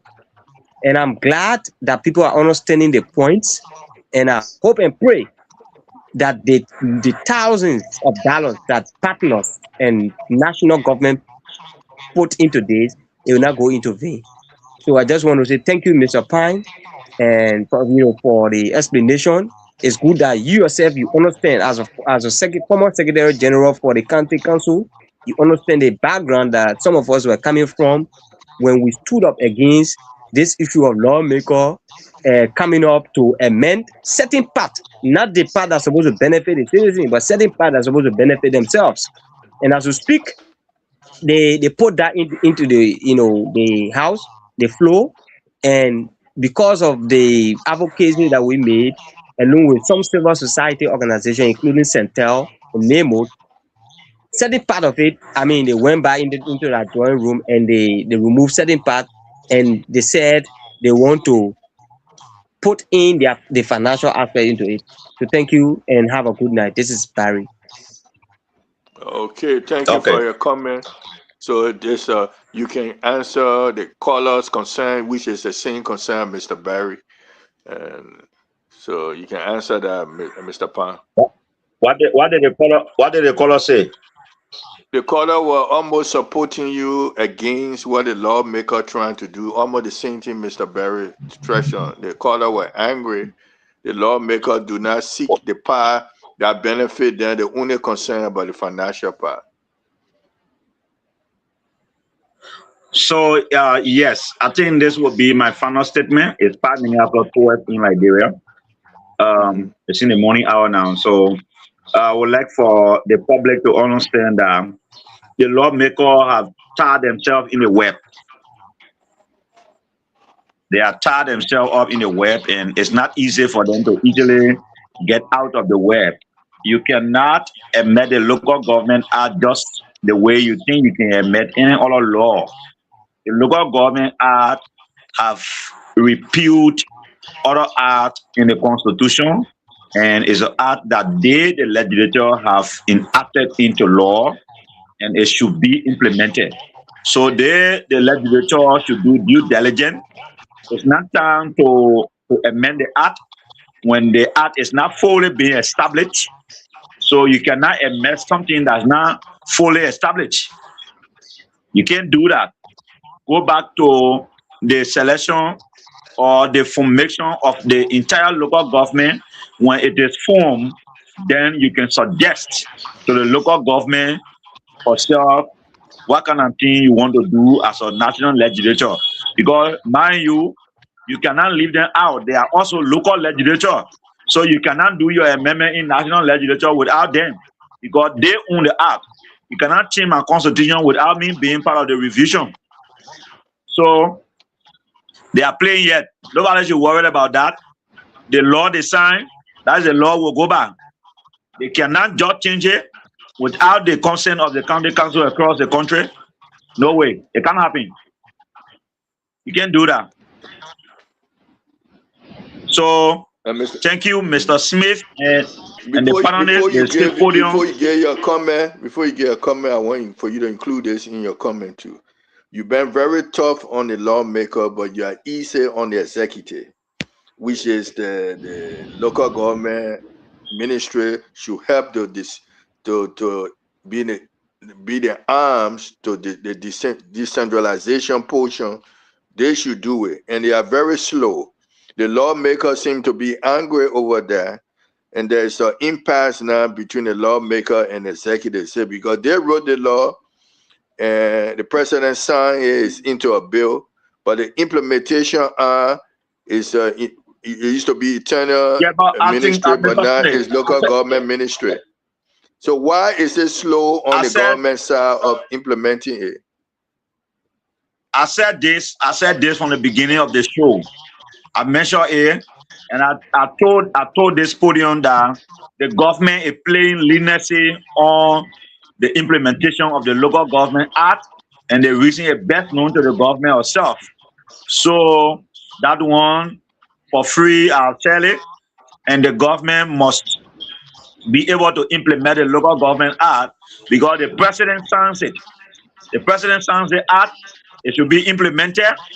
When it is not implemented, it means nothing is being done on the Local Government Act. So I said it from the beginning. So finally, from my end, I want to use the medium to say thanks to the state podium. Thank you to Mr. Smith for inviting me over. I'm available. Maybe next time I will be in studio so that people in the local area will be able to get me clearly when it comes to the Local Government Act. So thank you. I'm available anytime. And bye-bye from my end. Thank you very much, Mr. Tue Joshua Pan, for helping us to understand the Local Government Act today. We have a wonderful show today. We had the Councilwoman Wala Blige, who is the daughter who her father hailed from Nima County. She was our first guest, trying to give encouragement to women, not only in Liberia, but in the United States when it comes to International Women's Day.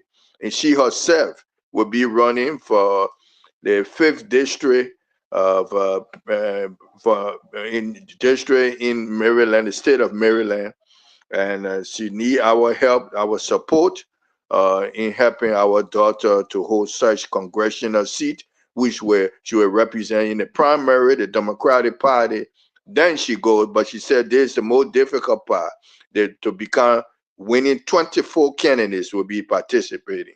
For her to win that, it will require all of our effort and support to her. So wish her luck. Thanks for her participating, giving some benefit of grace to our International Women's Day today. It was yesterday, but she can't represent her as a daughter from hail from Liberia to her father from Nimba County, and she talked about her fight to hold the congressional 5th district of Maryland, state of Maryland, and then we have to support her. We also talk about the gambling impact on our young people, and lastly, we talk about the local government. I hope you have enjoyed Top FM 105.3 program on Saturday. This won't be the first, this won't be the last. Every Saturday we'll be coming with some informative programming for you all. We hope you have enjoyed our presentation today. This is Fred, the Veteran Smith. If you have enjoyed listening to our lineup for tonight or tomorrow Sunday program, and which will have the Law of Connection with my man Sekou Koroma will be coming with the Law of Connection tomorrow on Sunday, and then Monday the State Podium on Monday, and the rest of our program this week. We hope you have enjoyed. This has been the production for Top FM 105.3. I beg to differ. Hope you have enjoyed. Have a wonderful, and don't forget, the time will be changing in America tonight after 12 midnight. But don't forget, it won't be changing in Liberia. It will be the same regular time will come to you. But we in America will be coming earlier or later. We will tell you when, by the time will be changing tonight at 12 midnight. So we'll have a shorter sleep in the US tonight, USA tonight, and we'll have more longer day and shorter night. That's what that means. So the veterans say bye for now, and I hope you'll hear my voice on Monday morning on the state podium. Fred, the Veteran Smith, saying bye for now. So Alex, bye. Hope you safe going home. And